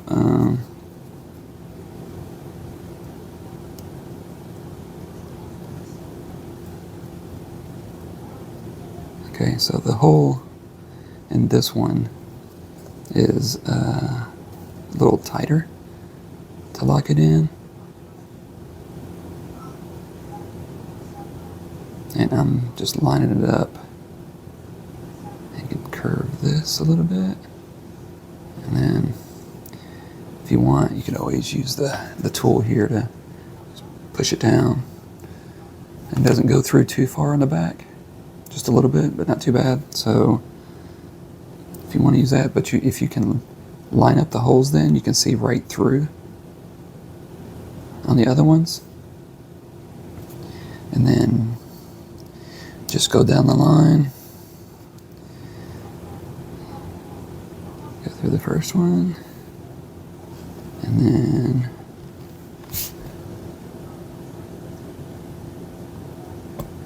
just push it down into the next one.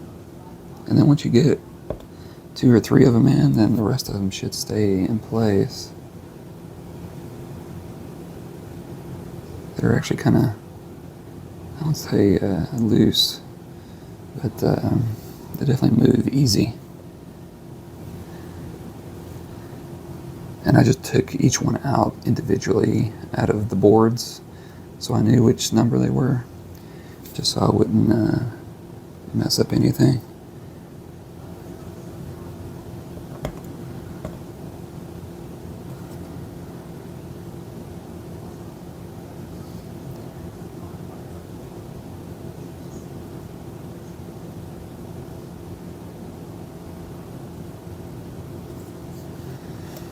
Okay.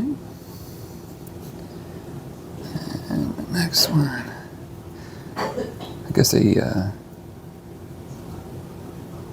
weren't really expecting these to get moved too often, so that's why they didn't want to, you know, screw them in or anything like that. You just put them on there and just good to go.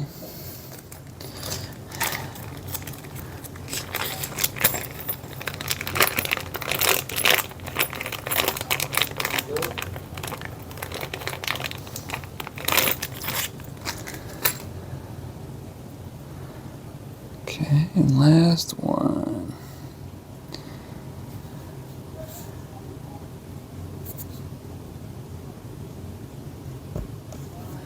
Okay. Alright, there you go. Like I said, they're all kind of pushed down.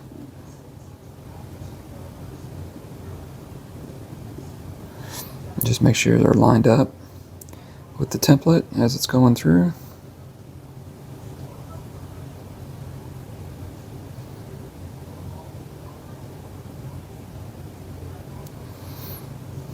Okay, not too bad. And then once you're done, then it goes right on top of here. These 4 notches right here. So where they're gonna go. I would work on 2 first.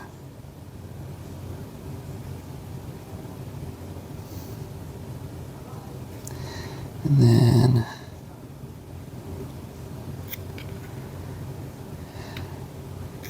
see how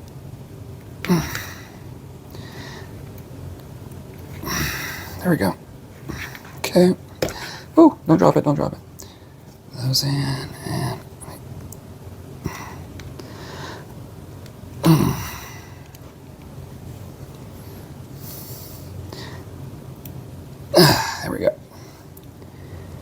Okay.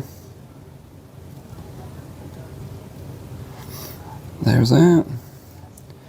Not too bad.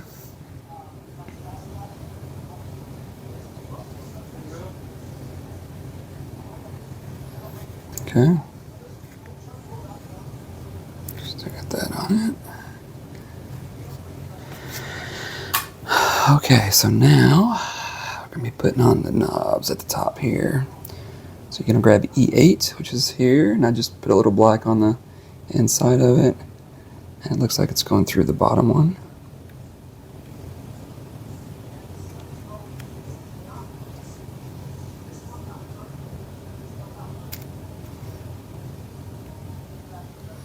Okay, and then just grab one of the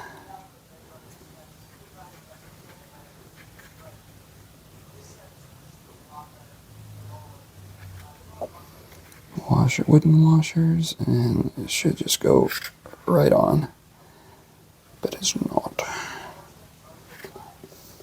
It's square, so I would just be careful. Make sure you don't, there we go, I got it. So it's on there, okay. And the next one is this one, kind of alternate.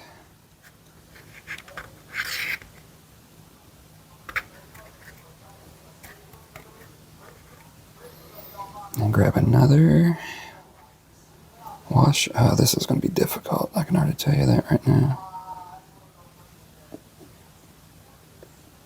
It's just going to be hard to finagle the pieces on as you're trying to put them on. Okay.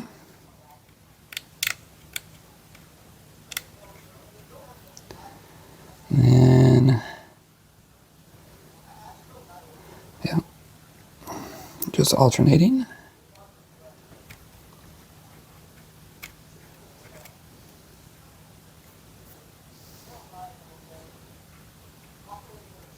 Ah, that's not going to fit. You have to pop it out a little. Just to get it in there to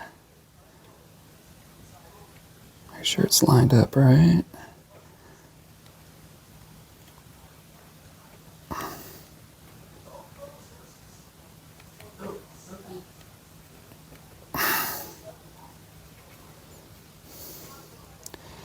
As you're trying to line it up.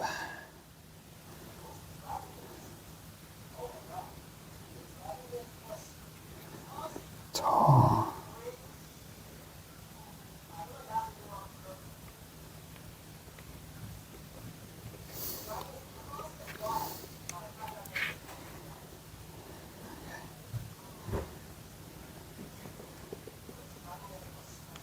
There we go. Okay, got it. Just got to line it up right. And then that one. And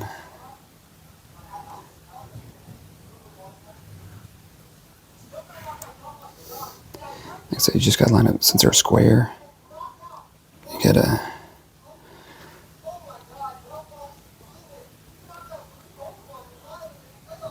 There we go. And then these should turn. Once you get them on there. So it looks like we're grabbing our clear, I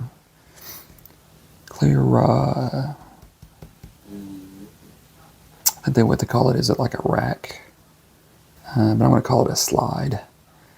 So you got your clear slide, and you want to make sure that the R that's in the circle is to your right where you're working on anything. And it's also facing upwards and not upside down. So you're gonna get one of these pieces, insert it from the bottom,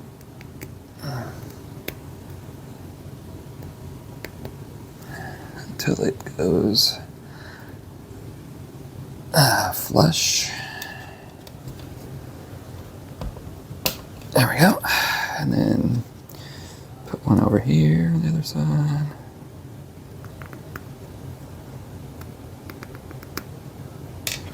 Make sure that one's flush all the way. Okay. And then you want to grab these to push up. Okay. So what we want to do is once you get these two end pieces in with the R to your right, you want to also make sure that you have the gears set or the arrows are on the bottom, the circles are on top,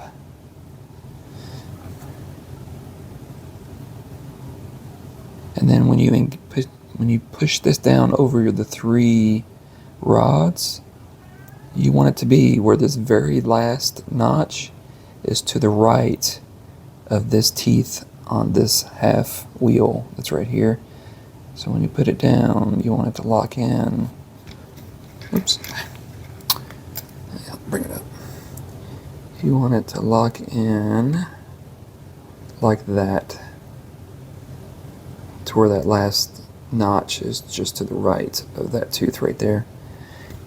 And then once you do that, you want to put some spacers over top of these end ones, but you just want them to be flush. You don't want them to go all the way down, because then it'll mess. You don't want it binding against the slider, because then it won't be able to move at all. So you just want it to be flush with the metal rod, and not pushed all the way down, because you want that freedom of that slider to move back and forth. Right now the sliders are just there to keep it in place. Okay, and then once you do that, then you're going to grab this little piece right here. So the instructions say there's one end that has like a little circle around the hole, and it says indentation mark, I guess that's what that's called. The end, it faces the cello scroll, which I'm not exactly sure what it's talking about, the cello scroll. And I was looking at pictures just to see if I could tell what it's talking about, and I don't really know. I mean, it is. Let me look at this a second. I mean, it's not the same on either side. So I'm gonna have it face down toward the bottom. Maybe that's what it's talking about. I'm not for sure. So I'm gonna put that on like that.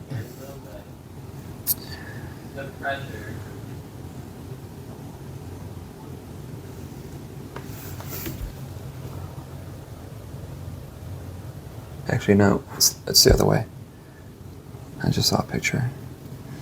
Because you can kind of see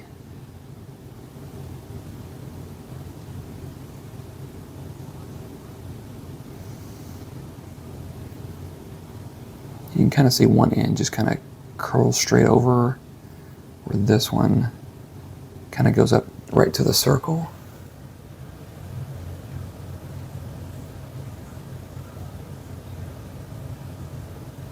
Yeah. So the hole with the circle goes up top.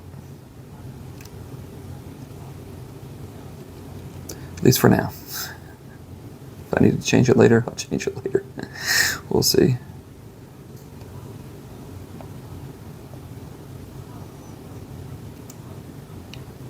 Okay, here we go.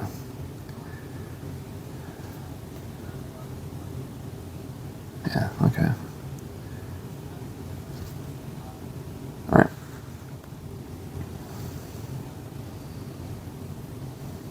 Okay, so now we're gonna put some more spacers on the ends here. I don't lose them again. And I believe these go all the way down.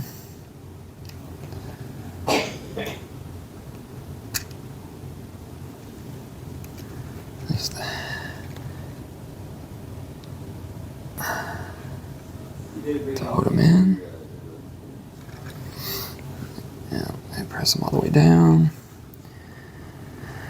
That was one. Two is grab your actual wand, and then you are going to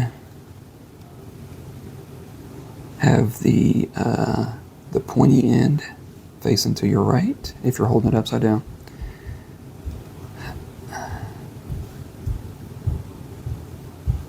And then, I'm going to be nervous about this. Just be careful pushing this down.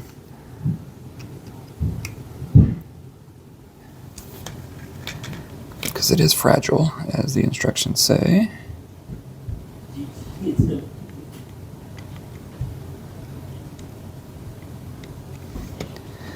So, have the one there, and then push this in. Right there.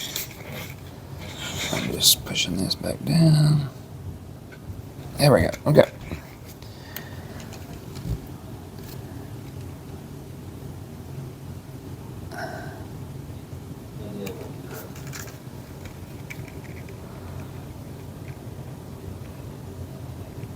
Okay, here we go.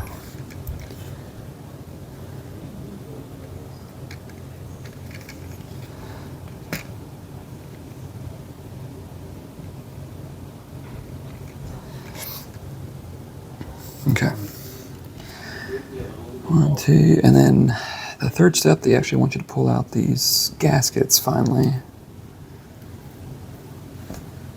And everything, and I think there's only one more step. So it looks like we're working on putting these little flowers together using these two pieces, and I already done part of the other 5, so the only thing is the opening. Kendall, is that the opening here might not be as big or big enough to fit over the piece, so you may have to work it back and forth to get it on there, but just be careful and don't force it too much, because I already broke 2 of them. So this is my last one, so if this doesn't okay, why not? And say you just kind of have to work it to get it on. If not, you could sand the inside of it, but you just push it to go all the way in. Okay, and it looks like from there,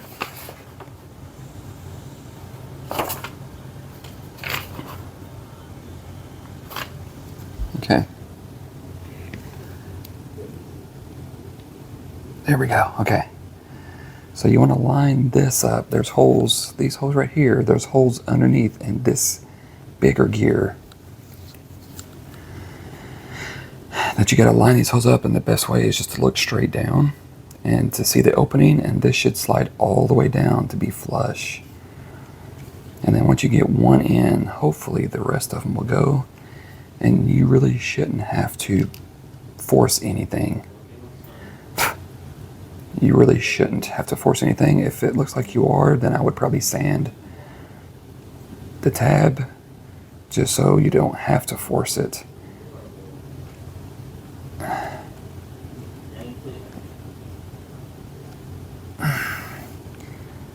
Kind of like that one.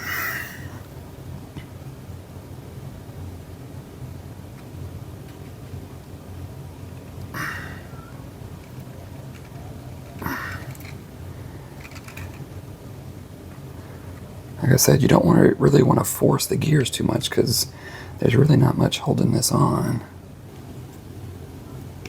Okay, that one went in. Okay, that one went in.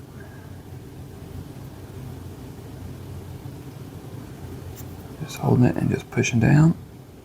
Okay, that one went in. And then for the final one, Just holding the other side of it as I'm pushing down. Okay, that one went in. It's just this one. Okay, I think I finally got it down. Whew. Just be careful.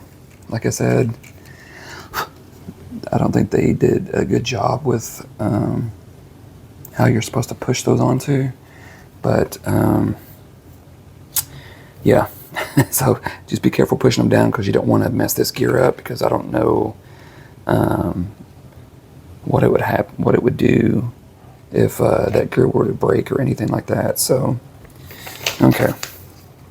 So then once you get all of that done, you can take the back tool off, which happened to get just fall off, and then it's wanting you to turn the back gear back here to turn it counterclockwise, and to see if this bow moves with it.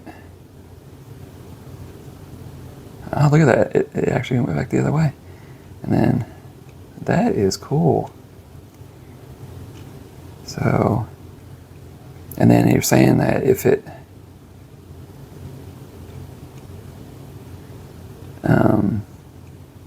happens to pop off any of the teeth or whatever, then to reset it per the instructions, like you were just putting this clear piece on and everything. But that is actually pretty cool. Just going back and forth. So we are on to our next step. We're actually going to build the books and everything that goes behind the cello. So we got the main piece, some struts, some supports, and just like a little bit of everything out here. So we'll just start in the middle and see where we go. Okay, so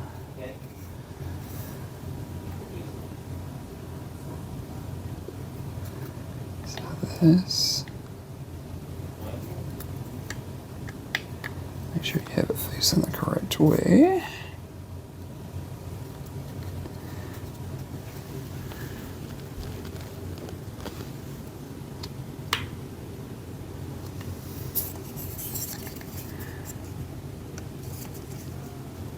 Okay, that one went in. There we go. And again, with these, I just double stained one side of it. Wasn't for sure exactly where it was going to go or anything like that. So don't think you're really going to be seeing these too much. So you probably didn't even need to stain them at all. So you'll have to kind of do a little bit better job of trying to pick out the pieces and everything and what they look like and stuff. So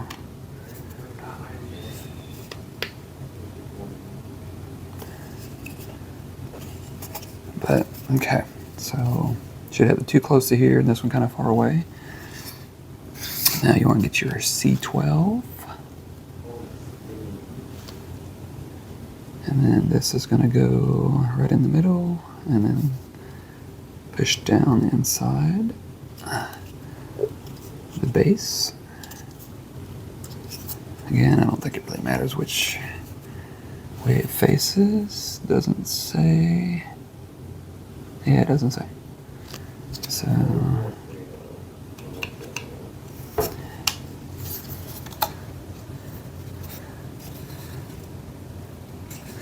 and just push down until it goes down all the way. It should be flush. These two should be flush. And then over here, you should have your C7, and then kind of the same thing. Just make sure everything lines up with the holes. It goes right in. And then same for here. Lines up with the holes. Everything pops in like that. Okay. Get this out of the way here. Okay, so now. Okay, so now what we're going to do is get our little trim pieces over here. We're going to be lining this up over here. We're going to be using our small little gold screws, our small little screwdriver. And I may actually just put it into one and then just make sure it goes in the hole. so I'm not guessing.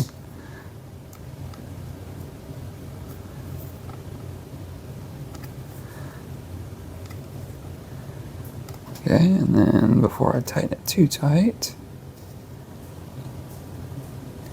line it up with the other hole.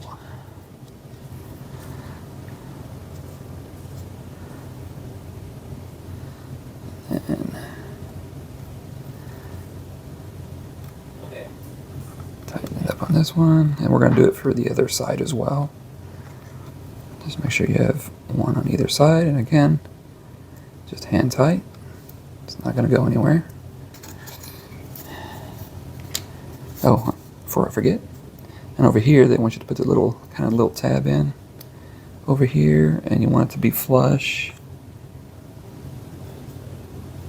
where the bottom is flush with the base, so it'll be sticking up just a little bit. So you just want it to be flush with the bottom here. So that'll be sticking up, kind of resemble like a little lock or something on the book.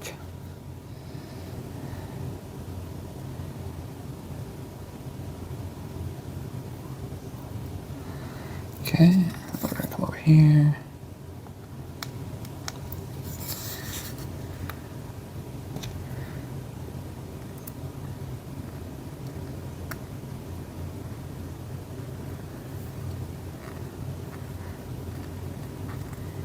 Again, you just want to get it started, and then just peek. Make sure the holes are lined up. If you have something like behind it where you can see, see the holes, how the holes line up and stuff, it definitely helps to do it that way. And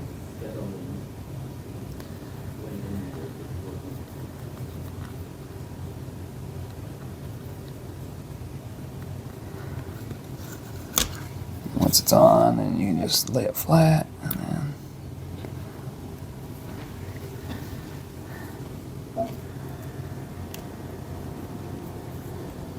make sure those are in. Okay.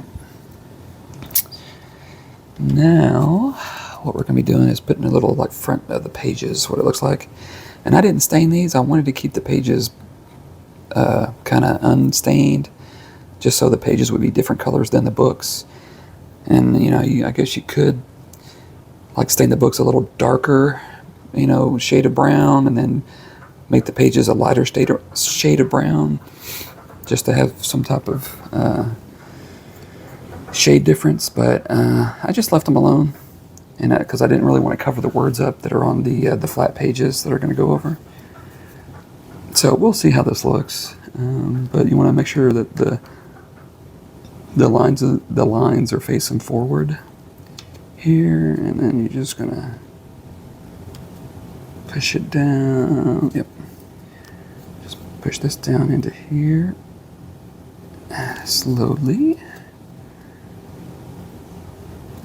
Try to make it sure it goes down evenly, and then just line up this middle to make sure it's going down. Okay. So just make sure all three are all the way down.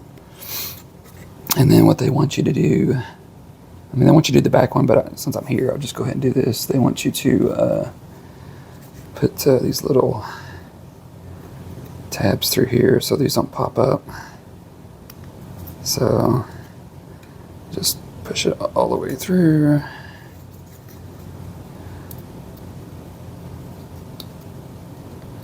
Push it all the way through.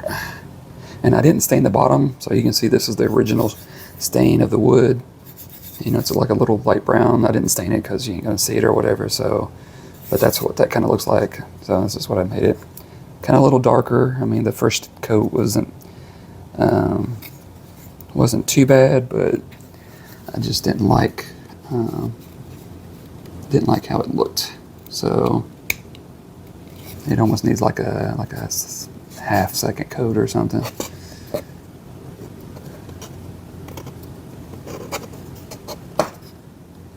Okay. And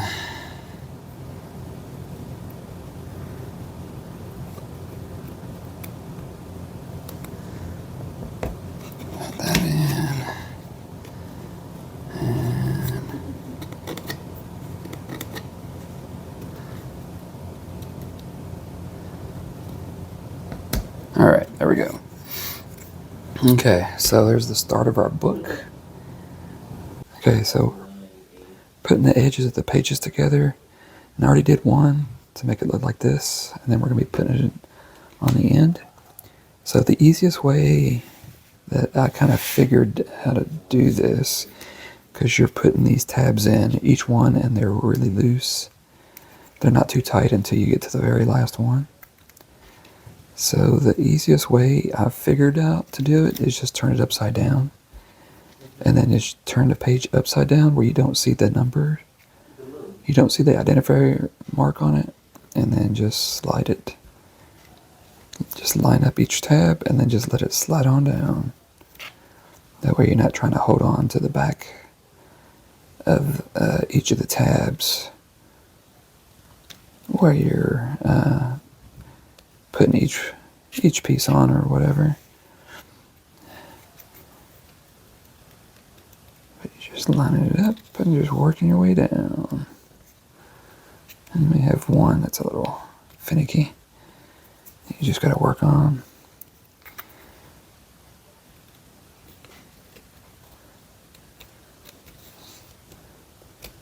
And then when you get to the very last one,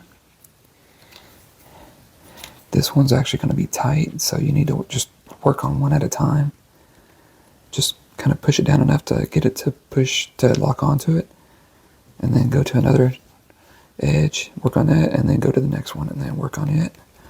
And then from here, just barely push down each one and work your way down until it goes all the way down to connect to the other pieces.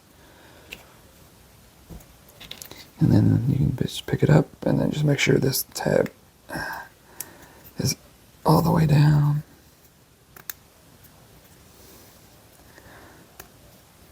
And just locked in. And it should look like that. Okay, so now what we're going to do is you got your 3 holes right here. So that's where these 3 tabs are going to lock into.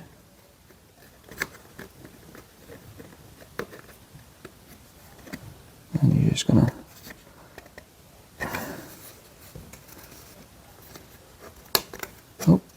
just push it down like so. And then just push it down as far as it'll go. And then you'll grab your other D2 piece and it'll lock right on top of the tabs that are just sticking up a little bit. Like that. And then we'll come over and do this other side. And it actually just fits right in. It's not too tight. Just push it down. And then get your D2 on here.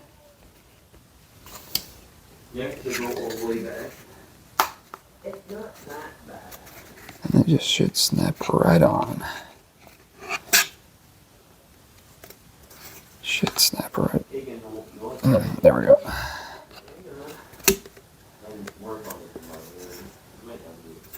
Okay, so next up was to put like the actual pages of the book in, the top pages and everything. So, but before that, and with these pages, these are like super thin and they got the little flexible things on the end. So you got to be extremely careful with these, popping them out of the boards and everything. But what they want you to do, there's a strip like this that is a double-sided tape that comes with the model, and one side has lines already cut out for you to peel out, but the other side doesn't. So I actually peeled one off, didn't realize that the tape was still on this, and I couldn't really get it off without messing it up. So what I did was I actually used the lines and some scissors and actually just cut down the line to make individual strips to make enough pieces to fit where they wanted you to place them. And then I peeled one side off and then stuck them down. And then I'm going to go ahead and peel those off just to get them ready to put these pages on. But that was about the best way I figured out how to get these down without really messing up the tape, because they're really sticky and they don't cooperate too well. So they want you to place them right on the edges of your book, right here. And the two on the end is like a full piece, and then you got to make like little pieces to fill it out. And then here you got to cut them out, like measure them and then cut them down to get them to fit. And then I just used a little X-Acto knife to go in and just pry up an edge, just so I wouldn't mess with the tape and everything. And then now I'm just peeling off the ends, just so I don't mess with it. But the tape is really sticky. That first one I did was, yeah, I screwed it up really bad. So there was no way I could just peel the tape off and get it to fit on here precisely. So, but there you go. So that's how you can kind of put the tape on pretty well. And then what they want you to do is get both pieces. Let's see if I get them up right here.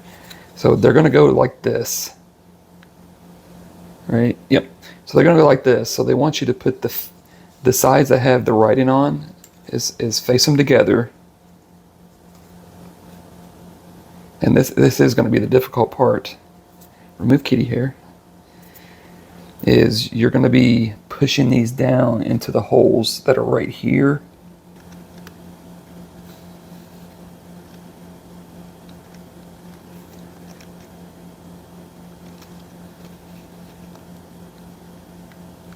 Okay, so you got to grab by the bottom, finger on either side, and then just hold the bottom and then just push down into the hole. And it is big enough where you don't really have to push too hard. And it's actually going down. There we go. So the hole's actually not too tight. And it's just pushing down as far as it'll go without breaking anything. I'm trying to make sure I don't break nothing.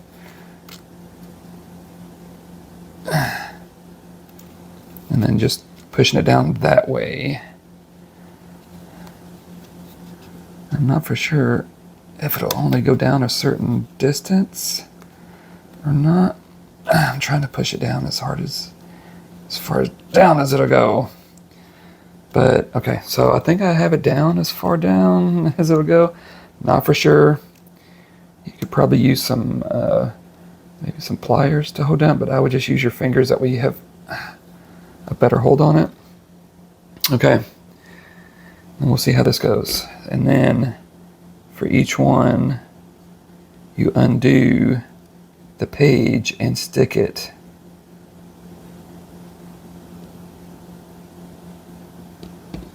kind of pull it open a little, and then make sure you cover these tabs. Kitty here.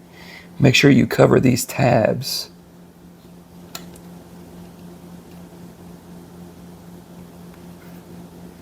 And make sure it's level. Like that isn't level, but I already stuck it down. Yeah, where's mine?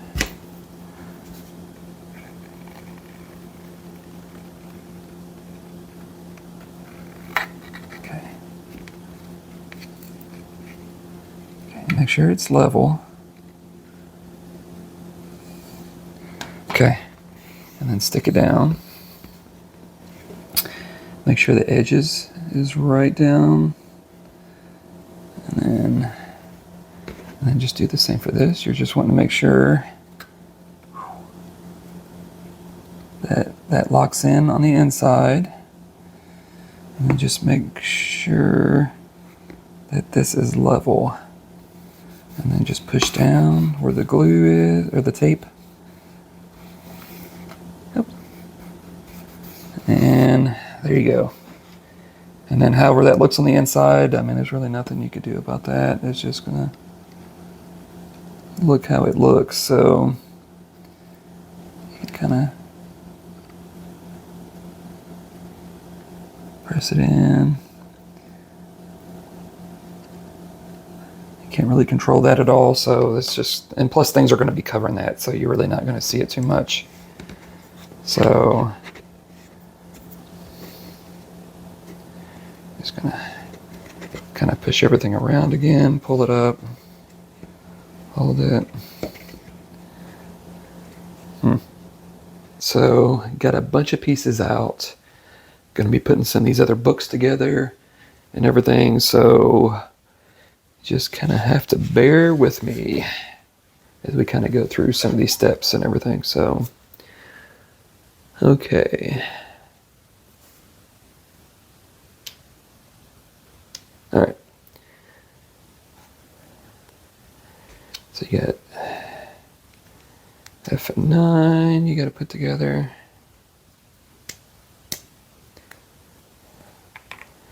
A couple of them.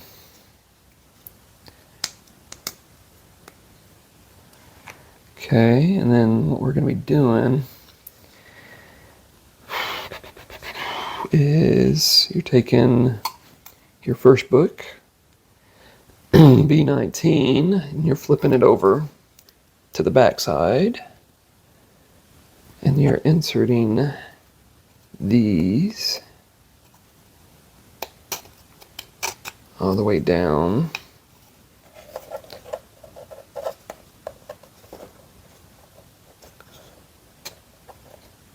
to where they are flush. Just kind of seeing how this is. Okay.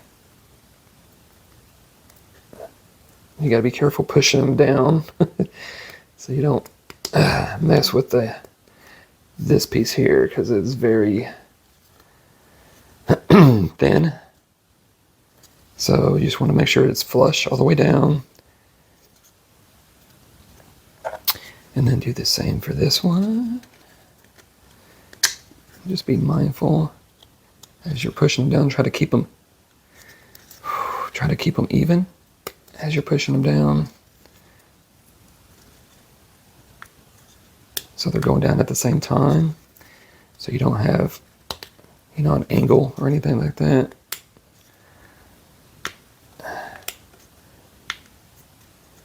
And just better to use your fingers if you can. Okay, so where they're all the way flush, and then you're going to be putting these two pieces on, and it's wanting you to have the triangle and the circle facing down on this piece. And you have 22. Hang on. Make sure I'm doing this right. So 22 is going to be on this one.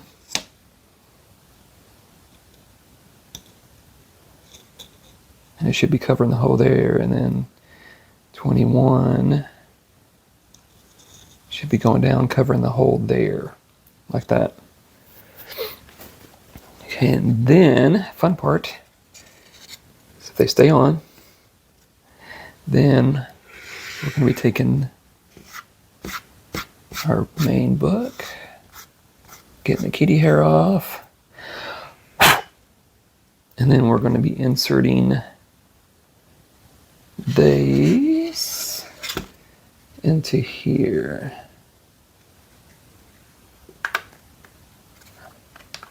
And just kind of pushing down. Why is that not going? May have to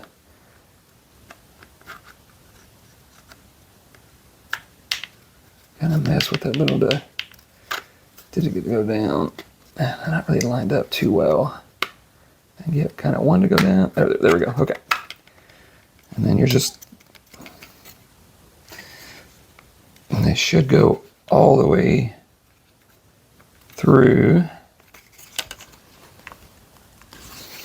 Let me raise this up a little bit.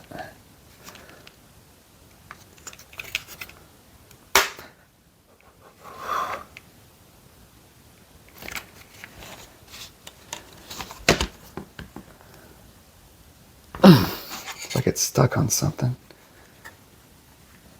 Or it could be stuck on the right here, because this is what you're trying to get it to go through.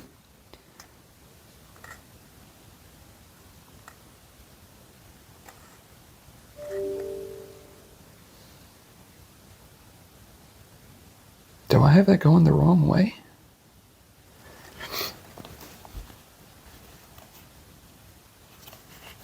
Tell me I do not have that going I have that going the wrong way. Ah, you gotta be kidding me. Okay.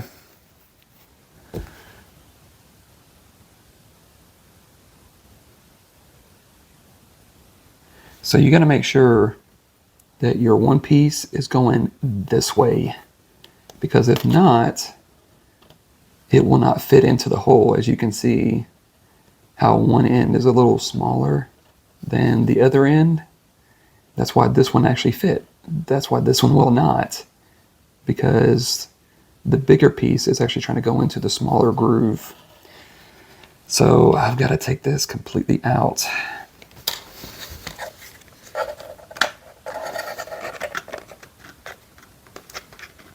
Carefully. That's probably why it wouldn't fit before. Okay, let me take this off.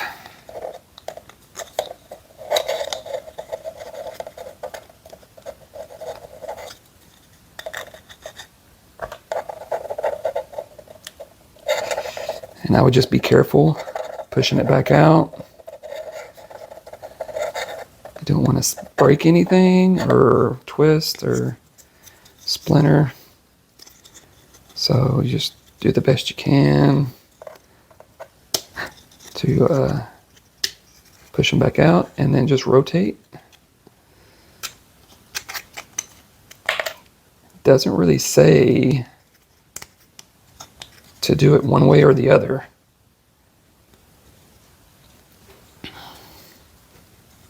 Okay. Doesn't really say in the instructions to do it one way or the other. I mean, it kind of shows you that way, but just gotta make sure your straight piece is going this way. Okay, so now 22, just to make sure I'm putting it back on correctly. 22 is on that one. 21 is on that one. Okay, let's try this again. Maybe that's why I was having so much trouble before. Okay, so now they should all line up right. And now it's just getting this to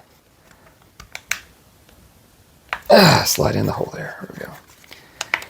And you're pretty much wanting it to go as far down as it'll go.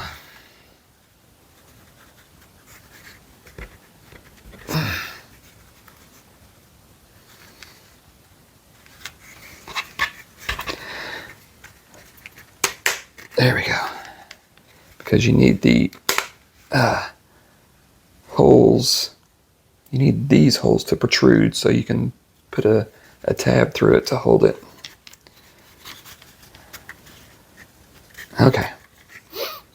And then while you're doing this, being careful of this right here, and also making sure that this is the back side, so when you turn it, you got the book on it and everything. So while this is turned over,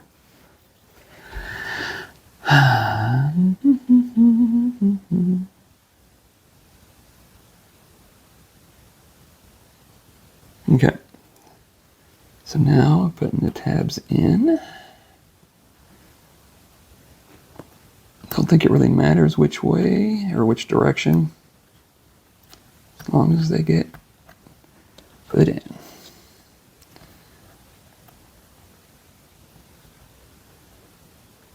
And I very seriously doubt that it'll come undone or anything like that, but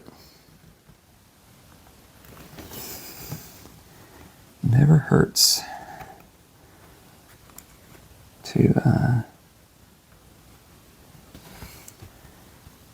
have extra tabs involved.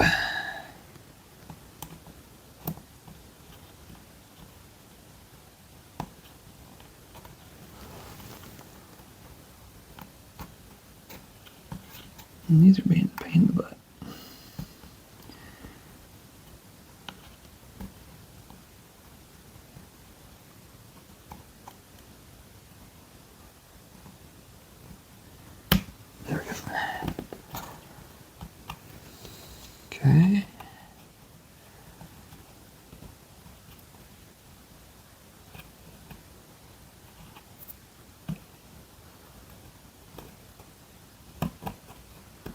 All right.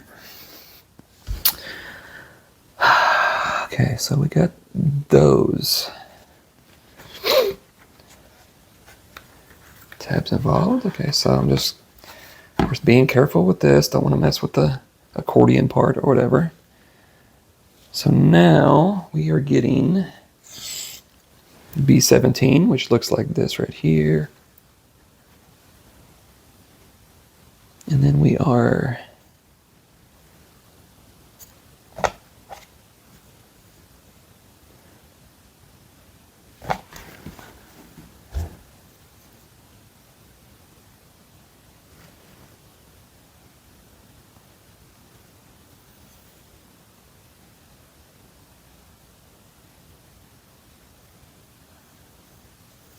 okay, so holding it like this.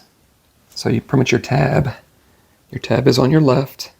The little curve part is on your right.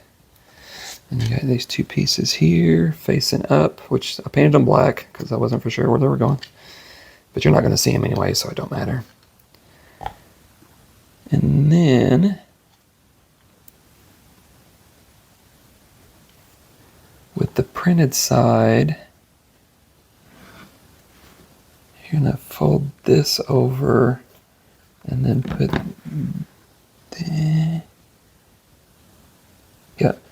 put these two on the back two holes that are here. And again, you're not wanting to press too hard.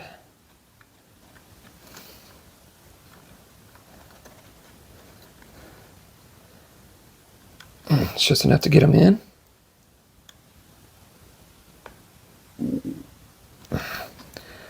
Man, these are being stubborn too.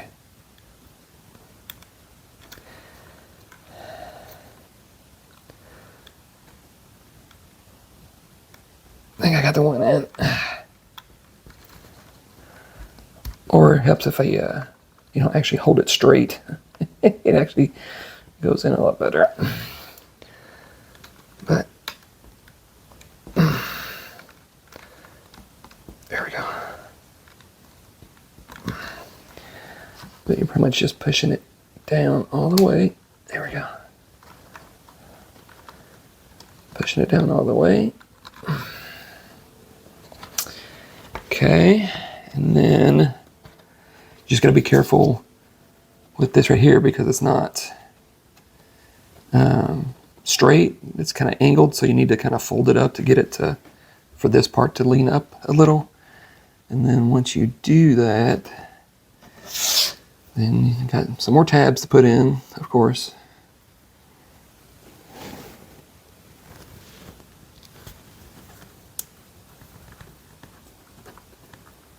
There we go. Okay.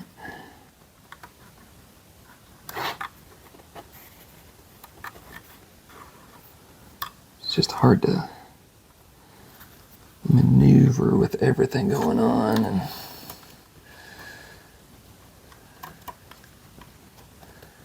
making sure they're going in. You just don't want to be bending these back and forth too much because it may mess with the accordion sections.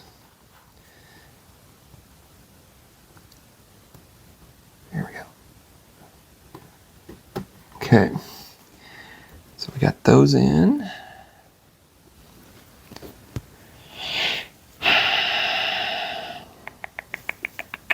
Okay, so now with this still kind of slightly bent, you want to get pretty much your page edges. Just don't want to press down too hard.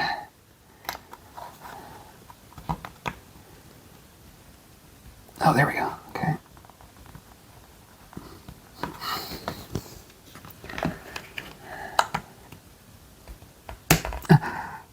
Did I break something? always afraid I'm going to break something. Man.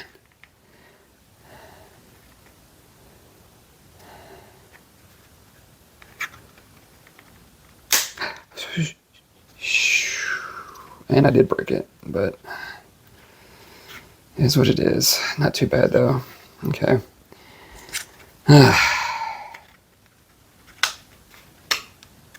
Okay, so you can kind of angle it in like that and then just kind of push it down and hope that kind of wiggle it in to the holes and just hope that nothing else gets broken or whatever. And if you got some pliers, you can always, you know, kind of put it up underneath here, because that's why it's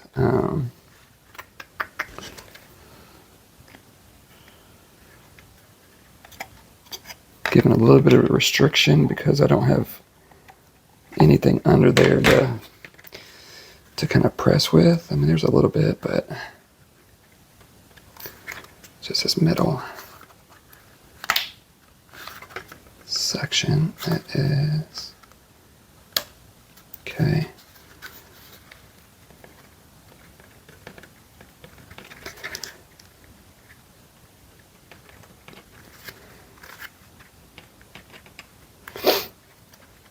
Okay.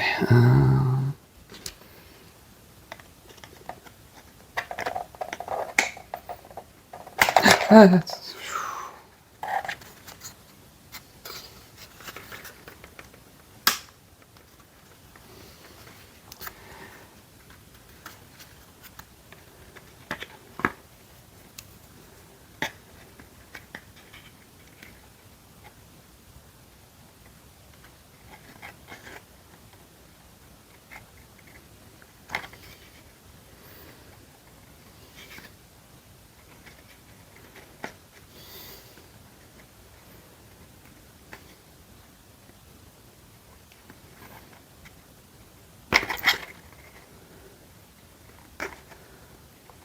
and this is not wanting to go in at all. There we go. It's like the hole's just not big enough or something, or I don't know. But oh, that popped back out too. Okay. Definitely don't want to be messing with that. Okay. Oh, lucky us, we got another one to put in, so angle that in, and then see if we can get this. See if we can get this to go in.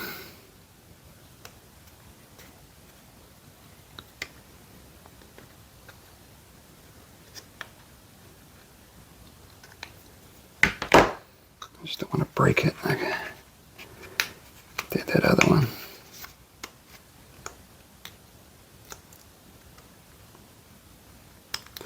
Okay, got that one in. And got that one. Okay. That one was a lot easier. Okay, so then, like I said, with some pliers, you can just kind of go around. And I just broke it.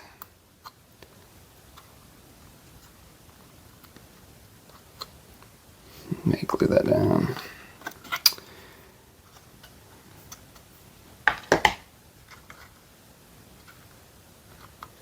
Dang it. Alright, whatever. But I may just have to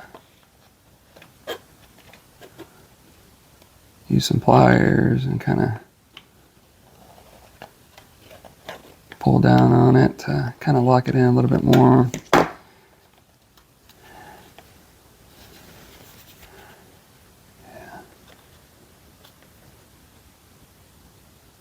Maybe stay, I don't know, that would kind of go into it.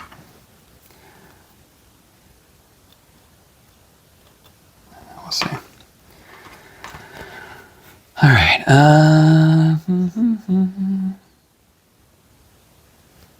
Okay, so then once you get that done, then the fun part is closing this end and then pushing all the upper tabs into the upper parts.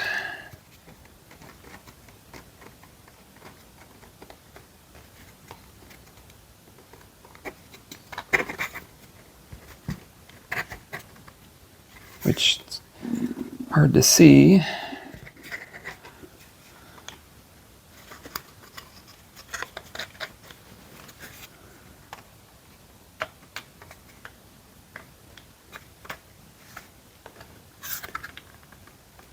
There we go, got that one in. Okay, so it's just these 3 tabs over here, not on the end. Okay, got those 2 in, and I think this one, maybe.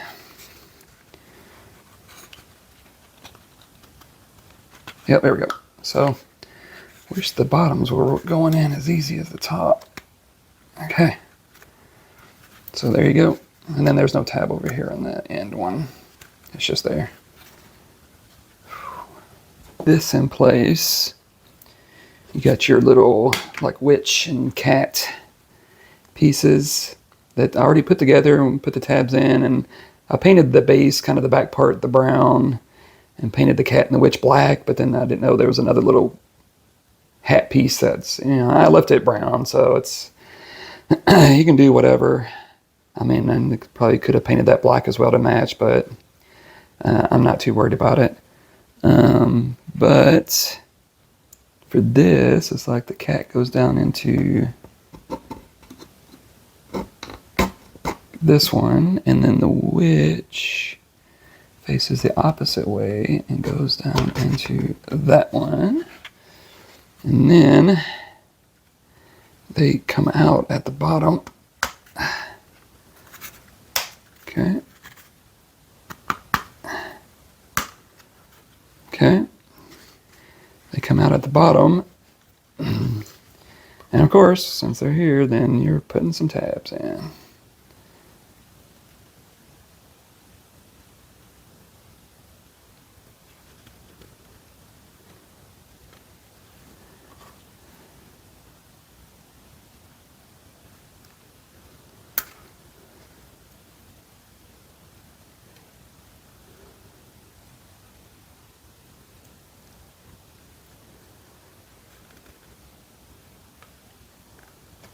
Okay, and there you go.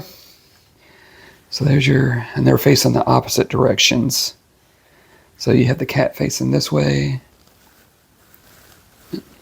So you have the cat facing this way, and you have the witch facing this other way, and everything. So, but so far not bad. So we're on to the next step, and it looks like it wants us to use our B18 piece right here to insert it long ways, all the way down, and then turn it at 90 degrees to where it locks in, like so. And then we have a couple extra pieces that will fit into the holes here to lock it in a little bit more. I don't know if this is going to be like a key to turn or anything like that, but so we shall see. Okay, so now we're actually getting to the mechanical part, the motor and everything of what's going to happen. So it looks like it wants us to test it. So they give you this little key to put up, and you just put it onto the screw like so, and just twist it on until it doesn't go anymore. And then it's, I guess it's saying if the movement can make a sound and operate normally. So I guess you turn it. Oh, nice.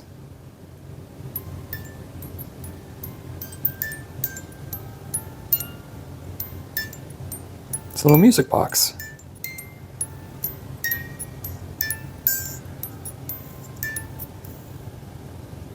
Huh.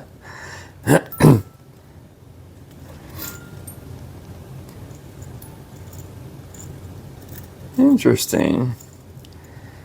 It'd been nice if it actually had like violin, like cello music with it. I didn't know it was a music box. It doesn't say it's a music box. Doesn't say it's a music box, so it's kind of like a music box, but that's interesting. I mean, I guess it's hard to put violin music on something like this, but okay. So that's what we're going to be using. And I think the automation part of it, as it's playing, then we're going to be hooking a gear up to it to wind the wand back and forth. And that's what's going to be creating that motion and everything. So, all right. Should be interesting. So now we're going to get our metal piece, P2, our little metal circle, and then we're going to have our gear to go right on top of it. And you just want to line up the holes. And then you have 3 very small screws that you're going to be using.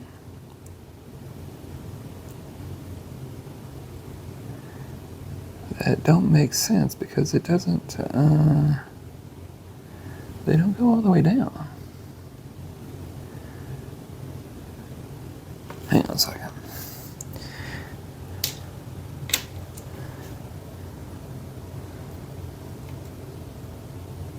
No.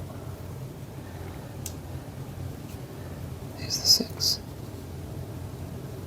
Nope. Okay. So stand tight.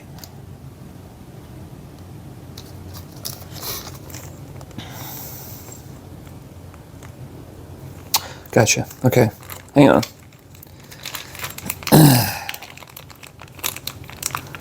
Hang on. Let's see if this is it. Yeah, there we go. Okay.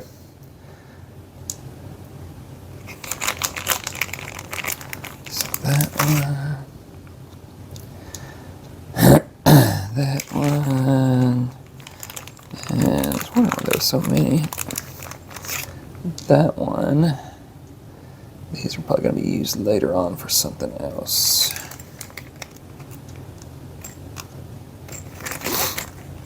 Okay. So we'll get our P2 piece and then our middle gear, F5. And then you just line up the holes. And then you got 2 sets of screws you're going to be using. And the only difference is the size. So you just got to make sure you use the diagram on the instructions to line them up to make sure it's the right size. But you just put it in the hole and just lock it in for now. They don't want it too tight for now. You're just locking the screw in to make sure it doesn't go anywhere. And of course you get one in, then just work on the other ones. And then get your third one in.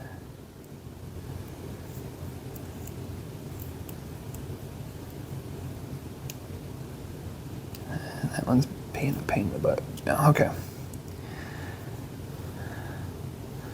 And that one's in.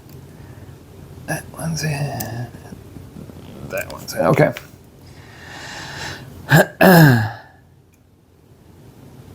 So now, once those are on, then on, let's see here, just kind of lining this up like that.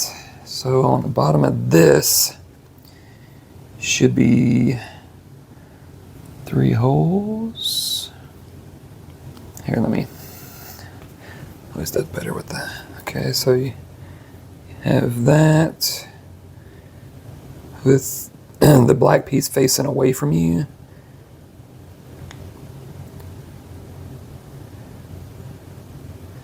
And then turn it over.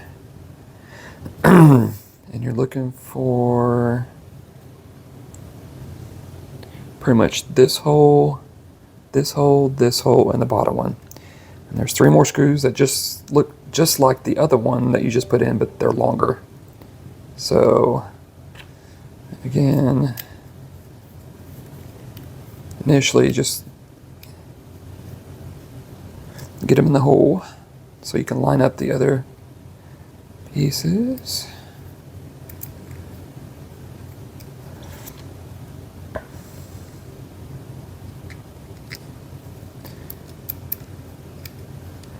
Okay, just make sure it's good.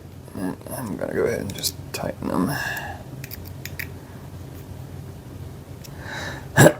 Okay, so you got that piece on, and now you're gonna, I think this piece right here just screws onto this counterclockwise.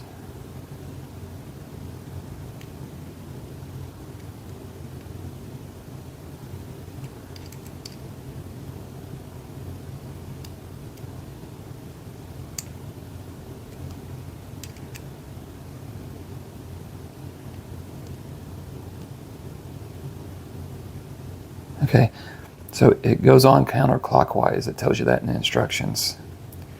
To go all the way down till it hand tight. Okay. Because I think if you turn it clockwise, that's what actually sets it in motion or whatever. So that's why you screwing it on counterclockwise. Okay, so now since we have this on, then we're going to get our book. Going to turn it around like this, and then we're going to have where you get your tab facing up.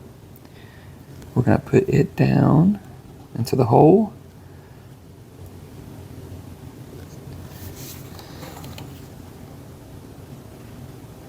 Does it go down any more than that? Okay.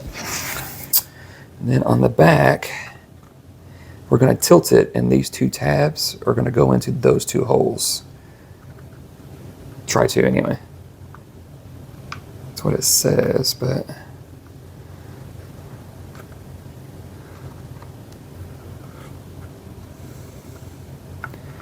I go straight down and then angle it to put those into the holes, but they're not going into the holes.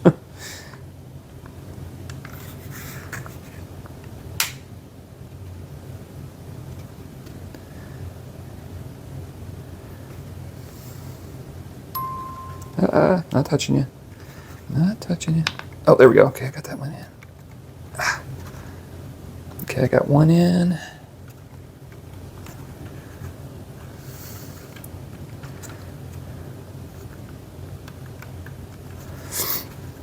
I got one in the hole. This one's being a pain in the butt.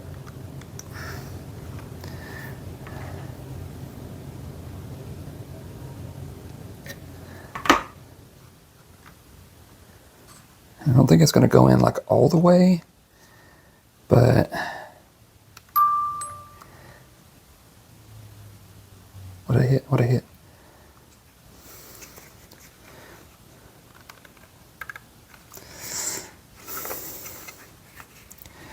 Okay, I think for now, I think I'm just gonna, I don't think they're supposed to go in like all the way. I think they're just supposed to keep it in tight. You know, the tabs just go in the holes a little bit because the holes aren't perfectly aligned with the tabs because they're meant to go on, you know, straight. And since these are going on at an angle, I mean, I guess you could always sand down the holes on the bottom, you know, sand them down at an angle so it would slide in a little better.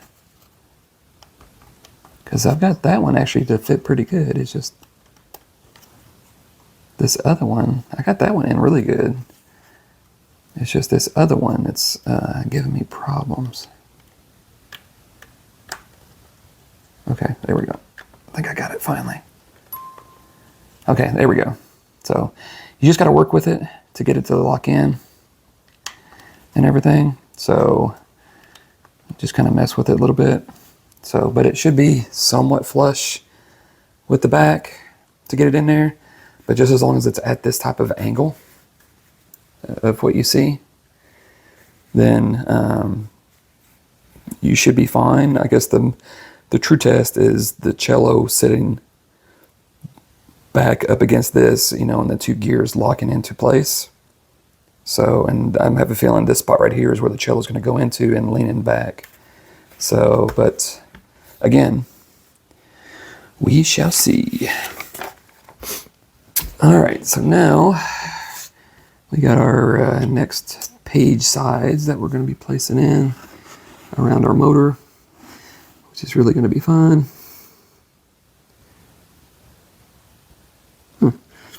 Okay, so now I'm going to be placing this back here, like so. I got a little bit more leverage to kind of push down on it, so I don't know why they made these so tough to push in. It's like you gotta kind of push it in at an angle and not go straight down, almost. Is what it seems like. And then you do the side, push that in. Be careful not to mess with anything. But yeah, it's almost better to go in at an angle and then go straight down on it. And then for this piece, you kind of have to go under the gear. And push that down, and then push that down. Yeah, I wish those other ones went in that easy. Oh, goodness. Okay, and then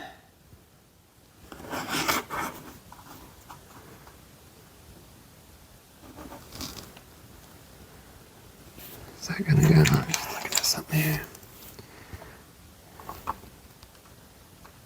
Okay, yeah. Okay, so now we're flipping this over.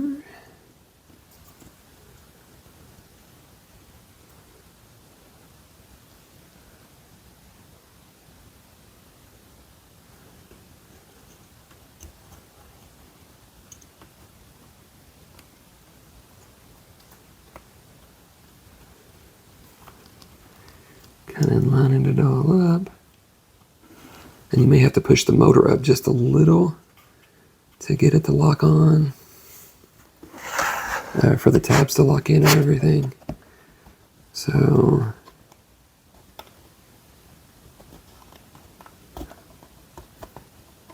okay, got that one in.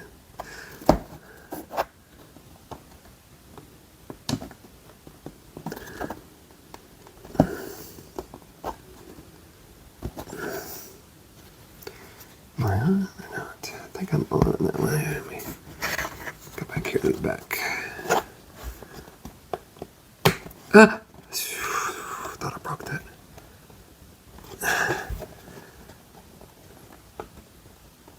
Okay. I'm so scared I'm gonna break it. Okay. And then I don't think, well, these got a couple different ones on it too, but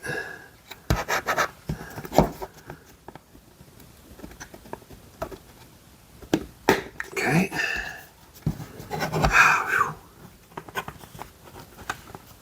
Especially this front one is not a big tab. And this one, okay, it just slides right on. All right, whew. So the first one, the top part was easier to put on than the bottom, and then this one, the bottom one, was easier to put on than the top. Okay, so it should be kind of locked in there pretty good. I mean, it's not really going anywhere, but it may have pulled off the tabs in the back and everything, so you just have to maybe be careful with it. But and then the hole back here is where you use your key to insert it into the screw in the back to lock onto it, to turn it on and everything.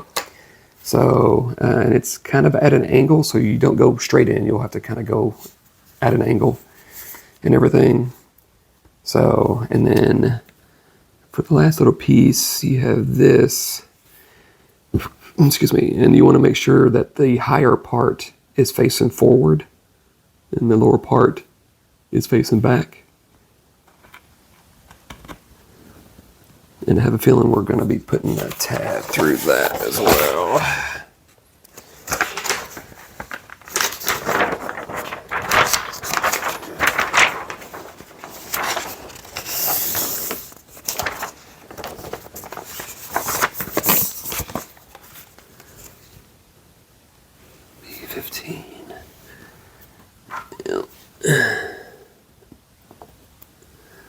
So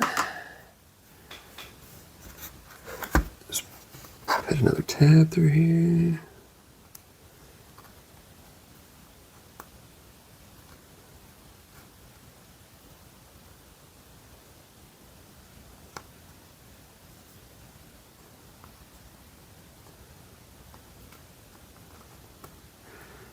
Oh, see, that one's sliding out. It's not too tight, so you just have to be careful on some of them. Okay. So that's going to be holding your cello and everything, so. And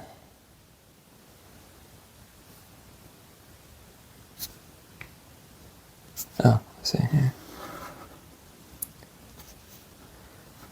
Okay, so, and it says align with the corresponding holes that are there.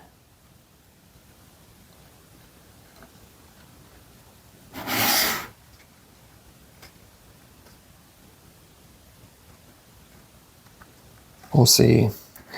One kind of lines up, the other one kind of don't, so it's not like I can move this to get it out of the way, but we'll see what happens here. And of course you're using the back side. And F2.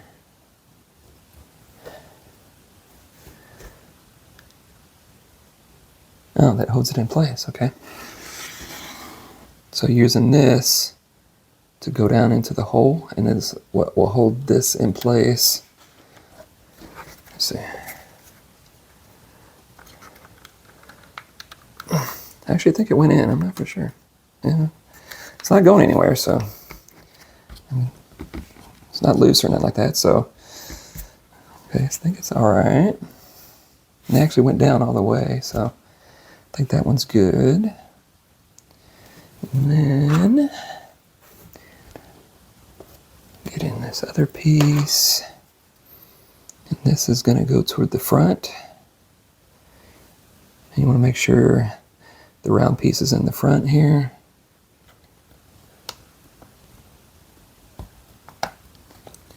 I guess both of these is just meaning to hold this in place.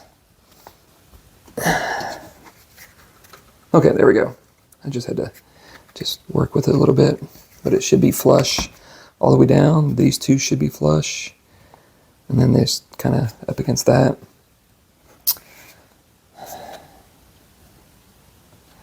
One issue I see is this is kind of rubbing like right on that. I mean, there's no room for air for it, but we'll see. We'll see what happens with it. Is that it? So I was gonna put this on, and then kind of show you what I did, but I think with this, I'm gonna actually have to show you how to get it on, because after doing some research and actually kind of seeing how it's gonna go on, it's nothing I can really show you or tell you. You could actually see how I put it on, and this is either going to be nice when it gets on there, or it's going to break. One of the two, because I ain't going to say you got to force it, but you're going to have to force it, especially the tabs going into the holes. I just have to wait and see, because I think they made it where the tabs actually will kind of go in when you push it into the holes all the way around, but still. But as I was doing it, and once you put this on here, once you put the cello on the books, you are not taking it off. I'm telling you that right now. There's no way. Unless, if you do, these right here are going to break off and everything, trying to get it back out. So as I was doing it, I just stopped. Kitty here. Because what I wanted to do was actually put a coat of poly over top of it, and if you kind of see it, it has a little bit of a shine to it.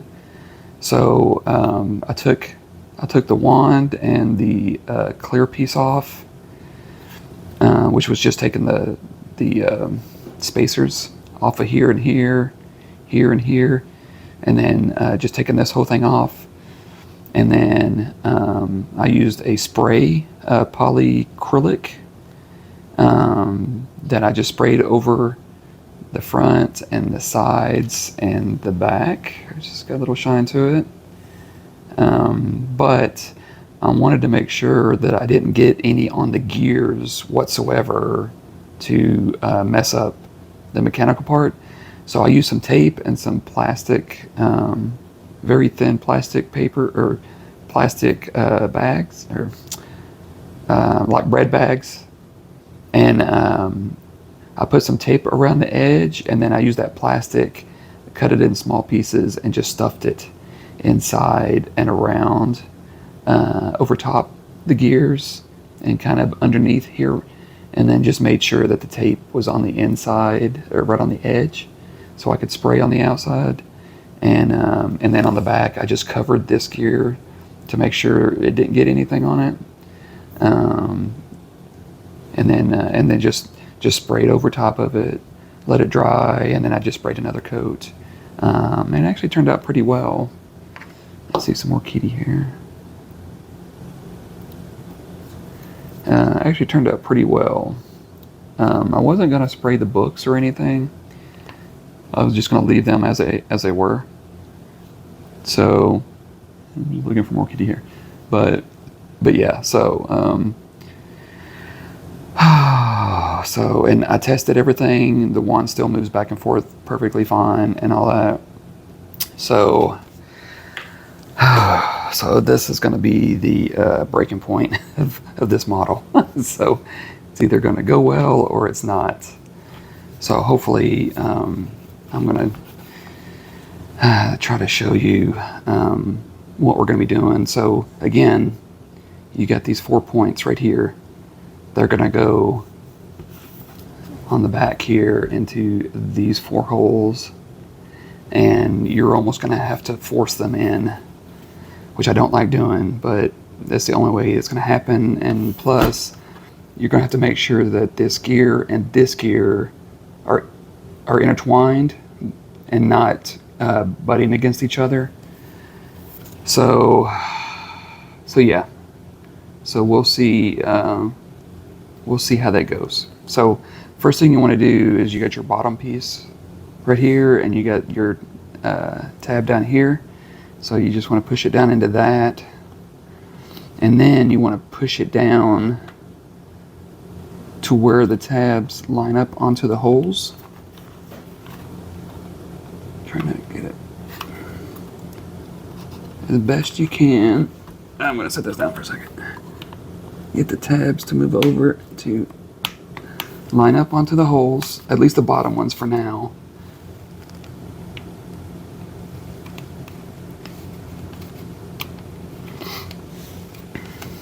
I'm just looking to see where it's at.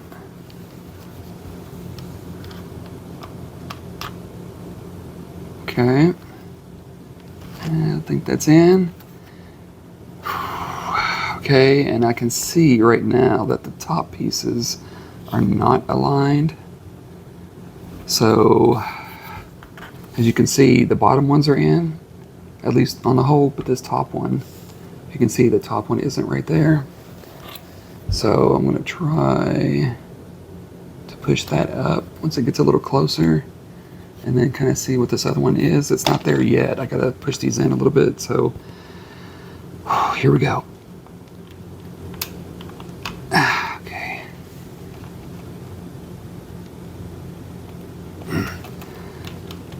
Okay, I got that one in. Okay, I got both of them in right now. Okay, so now I've got to push this up because, oh, yeah, it's stuck right now. Where's that? Okay. So push it up. There we go. Okay, so that's in the hole. So go ahead and, oh, and we're also making sure the gears aren't, oh, that's too high. Making sure the gears are not hitting each other. And I'm just putting it down right now just so I can see. I almost have to push. I almost have to push the bottom gear down a little bit. We'll see. And then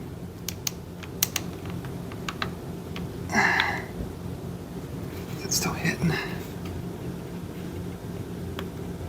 Okay, no, it's not really hitting. Okay, so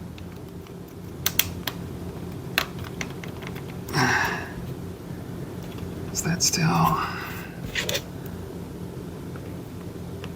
Okay, so that's in there as best as it can go. And again, you want to make sure you don't push on anything that's going to break. Like that. Nothing broke, but oh my gosh. Okay, so this side right here is in all the way. This side over here is not. And whew, can't see it, but I'm sweating right now.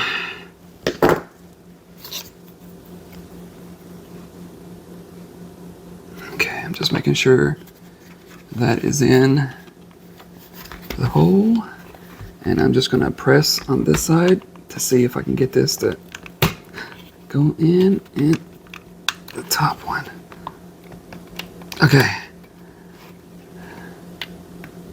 Okay, so it is in. Okay. So as you can see, you got those two tabs are in. I'm flipping it over, and those two tabs are in. And as you can kind of see, the gears are there. They're not perfectly aligned, but I think they'll still be fine. It almost feels like either this needs to come forward more or the other gear needs to go back more, but I can't push it back anymore because you know how this is locked in and that is locked in. So, but it's on. As you can see, it is on. Whew. Nothing broke, but it's still young. It's still young. Okay. 18. Okay, so now we're going to be putting our pages, our clear pages for our books on. And it looks like you have your very thin piece. That's going to go down into here. And again, you want to angle it to get it in.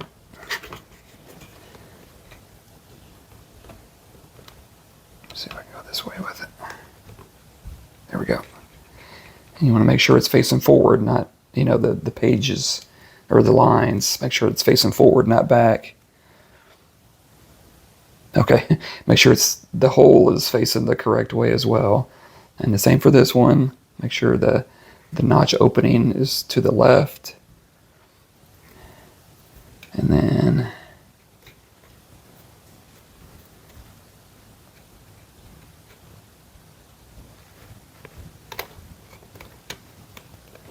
get that in there, like so. And then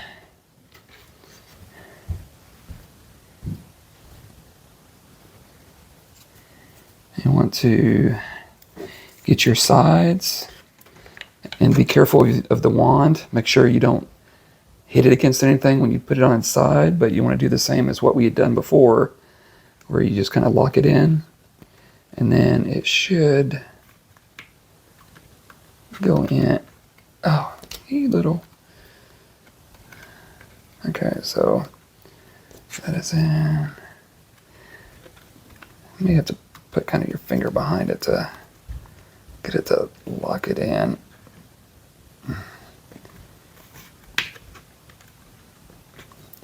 There's really no support back here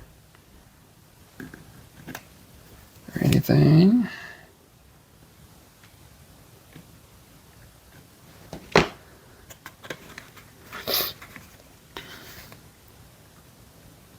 Okay, got that one down.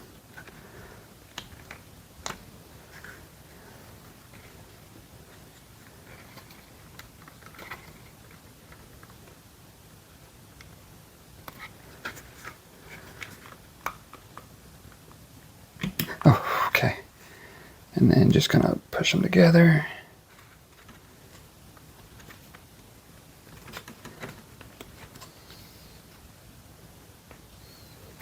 And here I am hitting the wand on the thing. Just saying.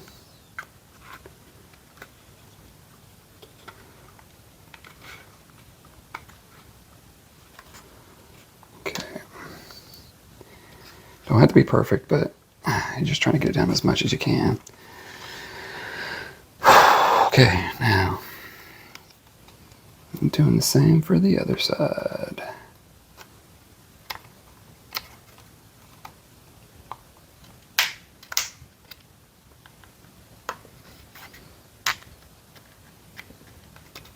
And that piece just came right off. This is a lot harder to keep on because it's a lot smaller piece. So, doesn't want to stay in.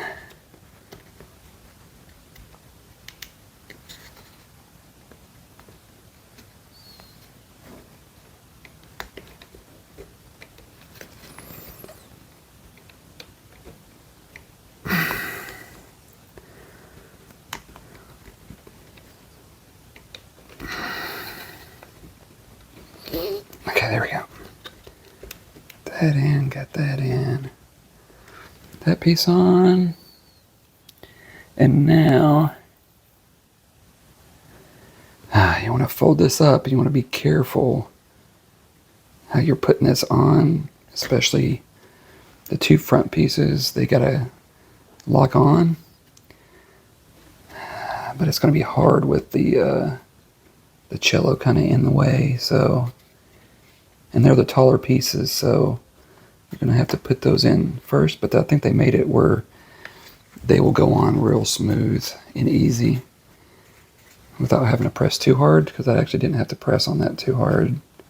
They're just straight up and down tabs, not the longer tabs. Yeah, just like that. And then just work like we've done before on the other ones, just work on these other ones.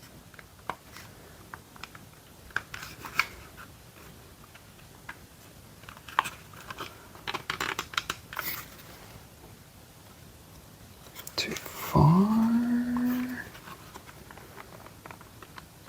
Oh, okay.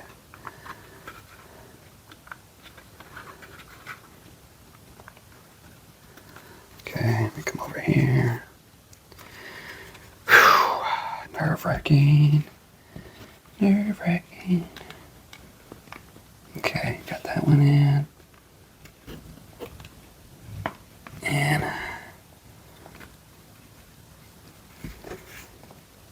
again, just want to be careful pushing down. Just making sure it's on. Okay, there we go. Just push everything down. Okay. Tabs on. I'm just pushing this down a little bit more. Okay. All right. Whoo-wee. Okay, and then we're going to use a couple different pieces to put over top of the tabs here. It's just kind of hard to kind of get in here.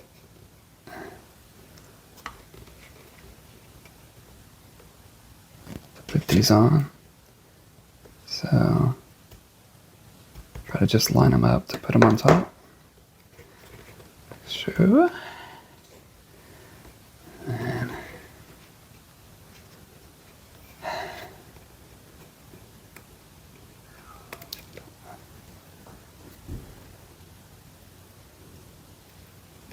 so I got big fingers, so it's hard for me to get it in place. There we go. Okay. All right. So I believe that is it.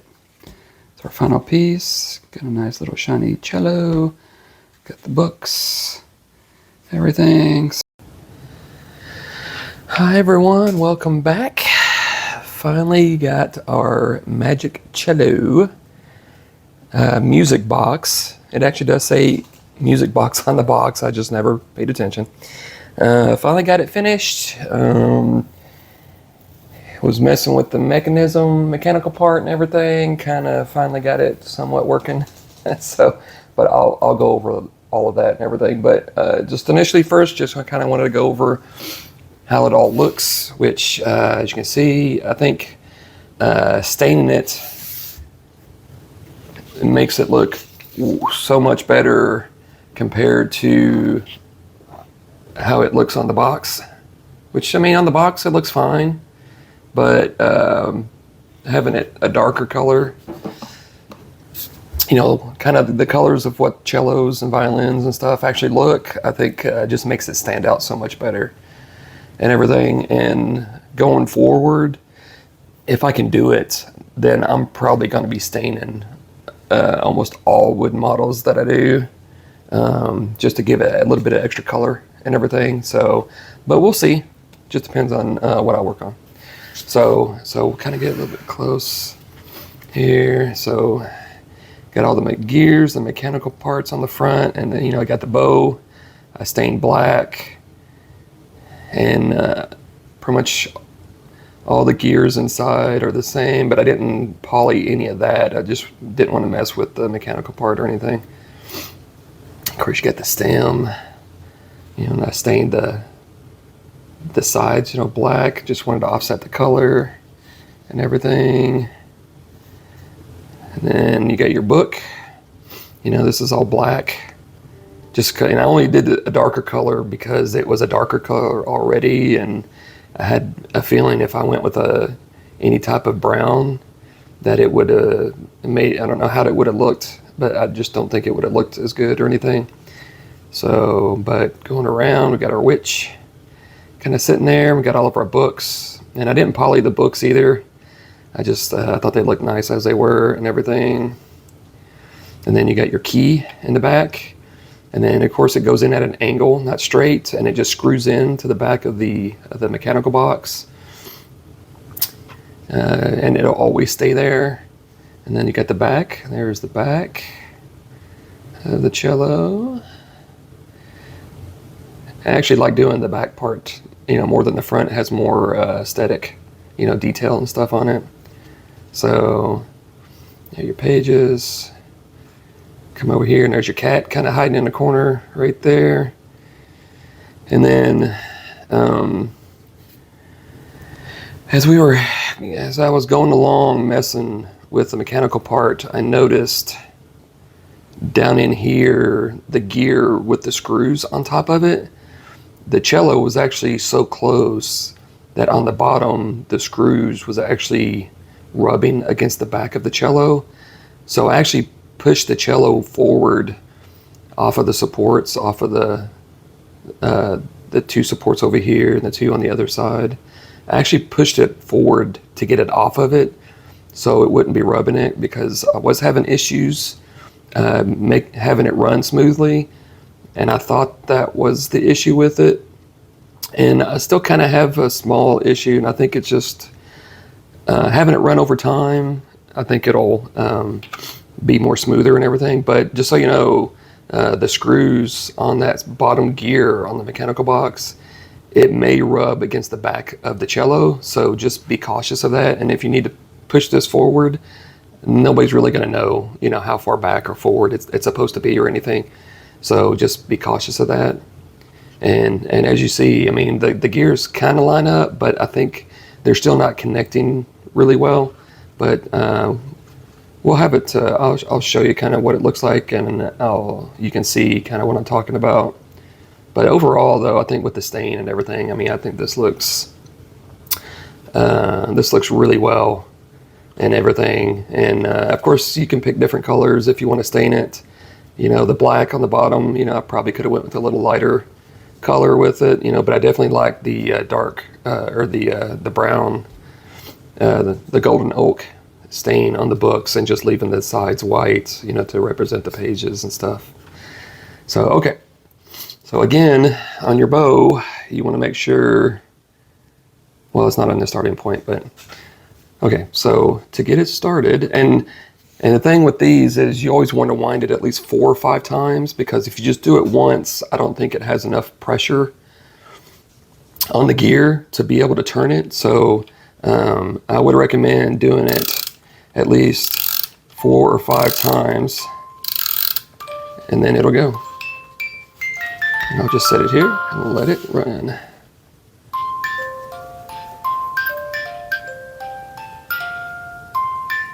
Oh, see right there, it's sticking a little, but you just gotta push it.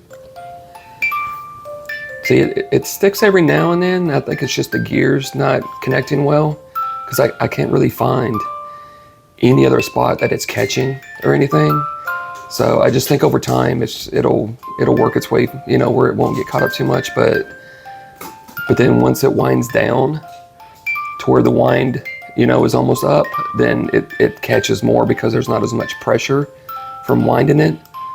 So you can kind of tell it's going to get, if it catches or it stops a lot, then you know you're at the end of it being wound up and everything. But I mean, and this was me kind of working with it a little bit and winding it more and just letting it run, and I actually use some spray silicone. See, there it goes again. Some spray silicone. Oh, it must be at the end of the, there we go. I use some dry spray silicone to kind of spray on the gears as well, just to kind of help it on the back. So, and like I said, every now and then it just kind of catches. So again, I think it's just the gears in the back, and there's really nothing I can do with it. I mean, you can always take the top of the, you know, this top of the book off and kind of look and see, you know, what's catching, or maybe try to arrange the gears a little better and everything. But I just don't want to push it up too much further, or it really won't connect as well. But I mean, for the most part though, I mean, it's working good. So like I said, it's just like any of the mechanical parts. I mean, the wood models, you just got a repetition, you know, to keep it going, and it'll eventually, you know, wear those wooden pieces to where it'll run a lot smoother and everything. So, but, and I think it's getting toward the end of the, yep, it's at the end of it being wound. So, but, so there you go. There's your Magic Cello ROKR musical box. Other than that though, it was a great build. You know, I definitely enjoyed it and everything. So yeah, it's at the end of its wine. So, but there you go. I mean, hopefully this helps you, you know, if you decide to stain or not. Like I said, with any, you know, new thing, it's just trial and error and all that. So, you know, but I think it turned out really well. So, but I appreciate you watching. And as always, please like, share, subscribe, leave comments, you know, and I'll get back to you. And I appreciate you watching. See you next episode.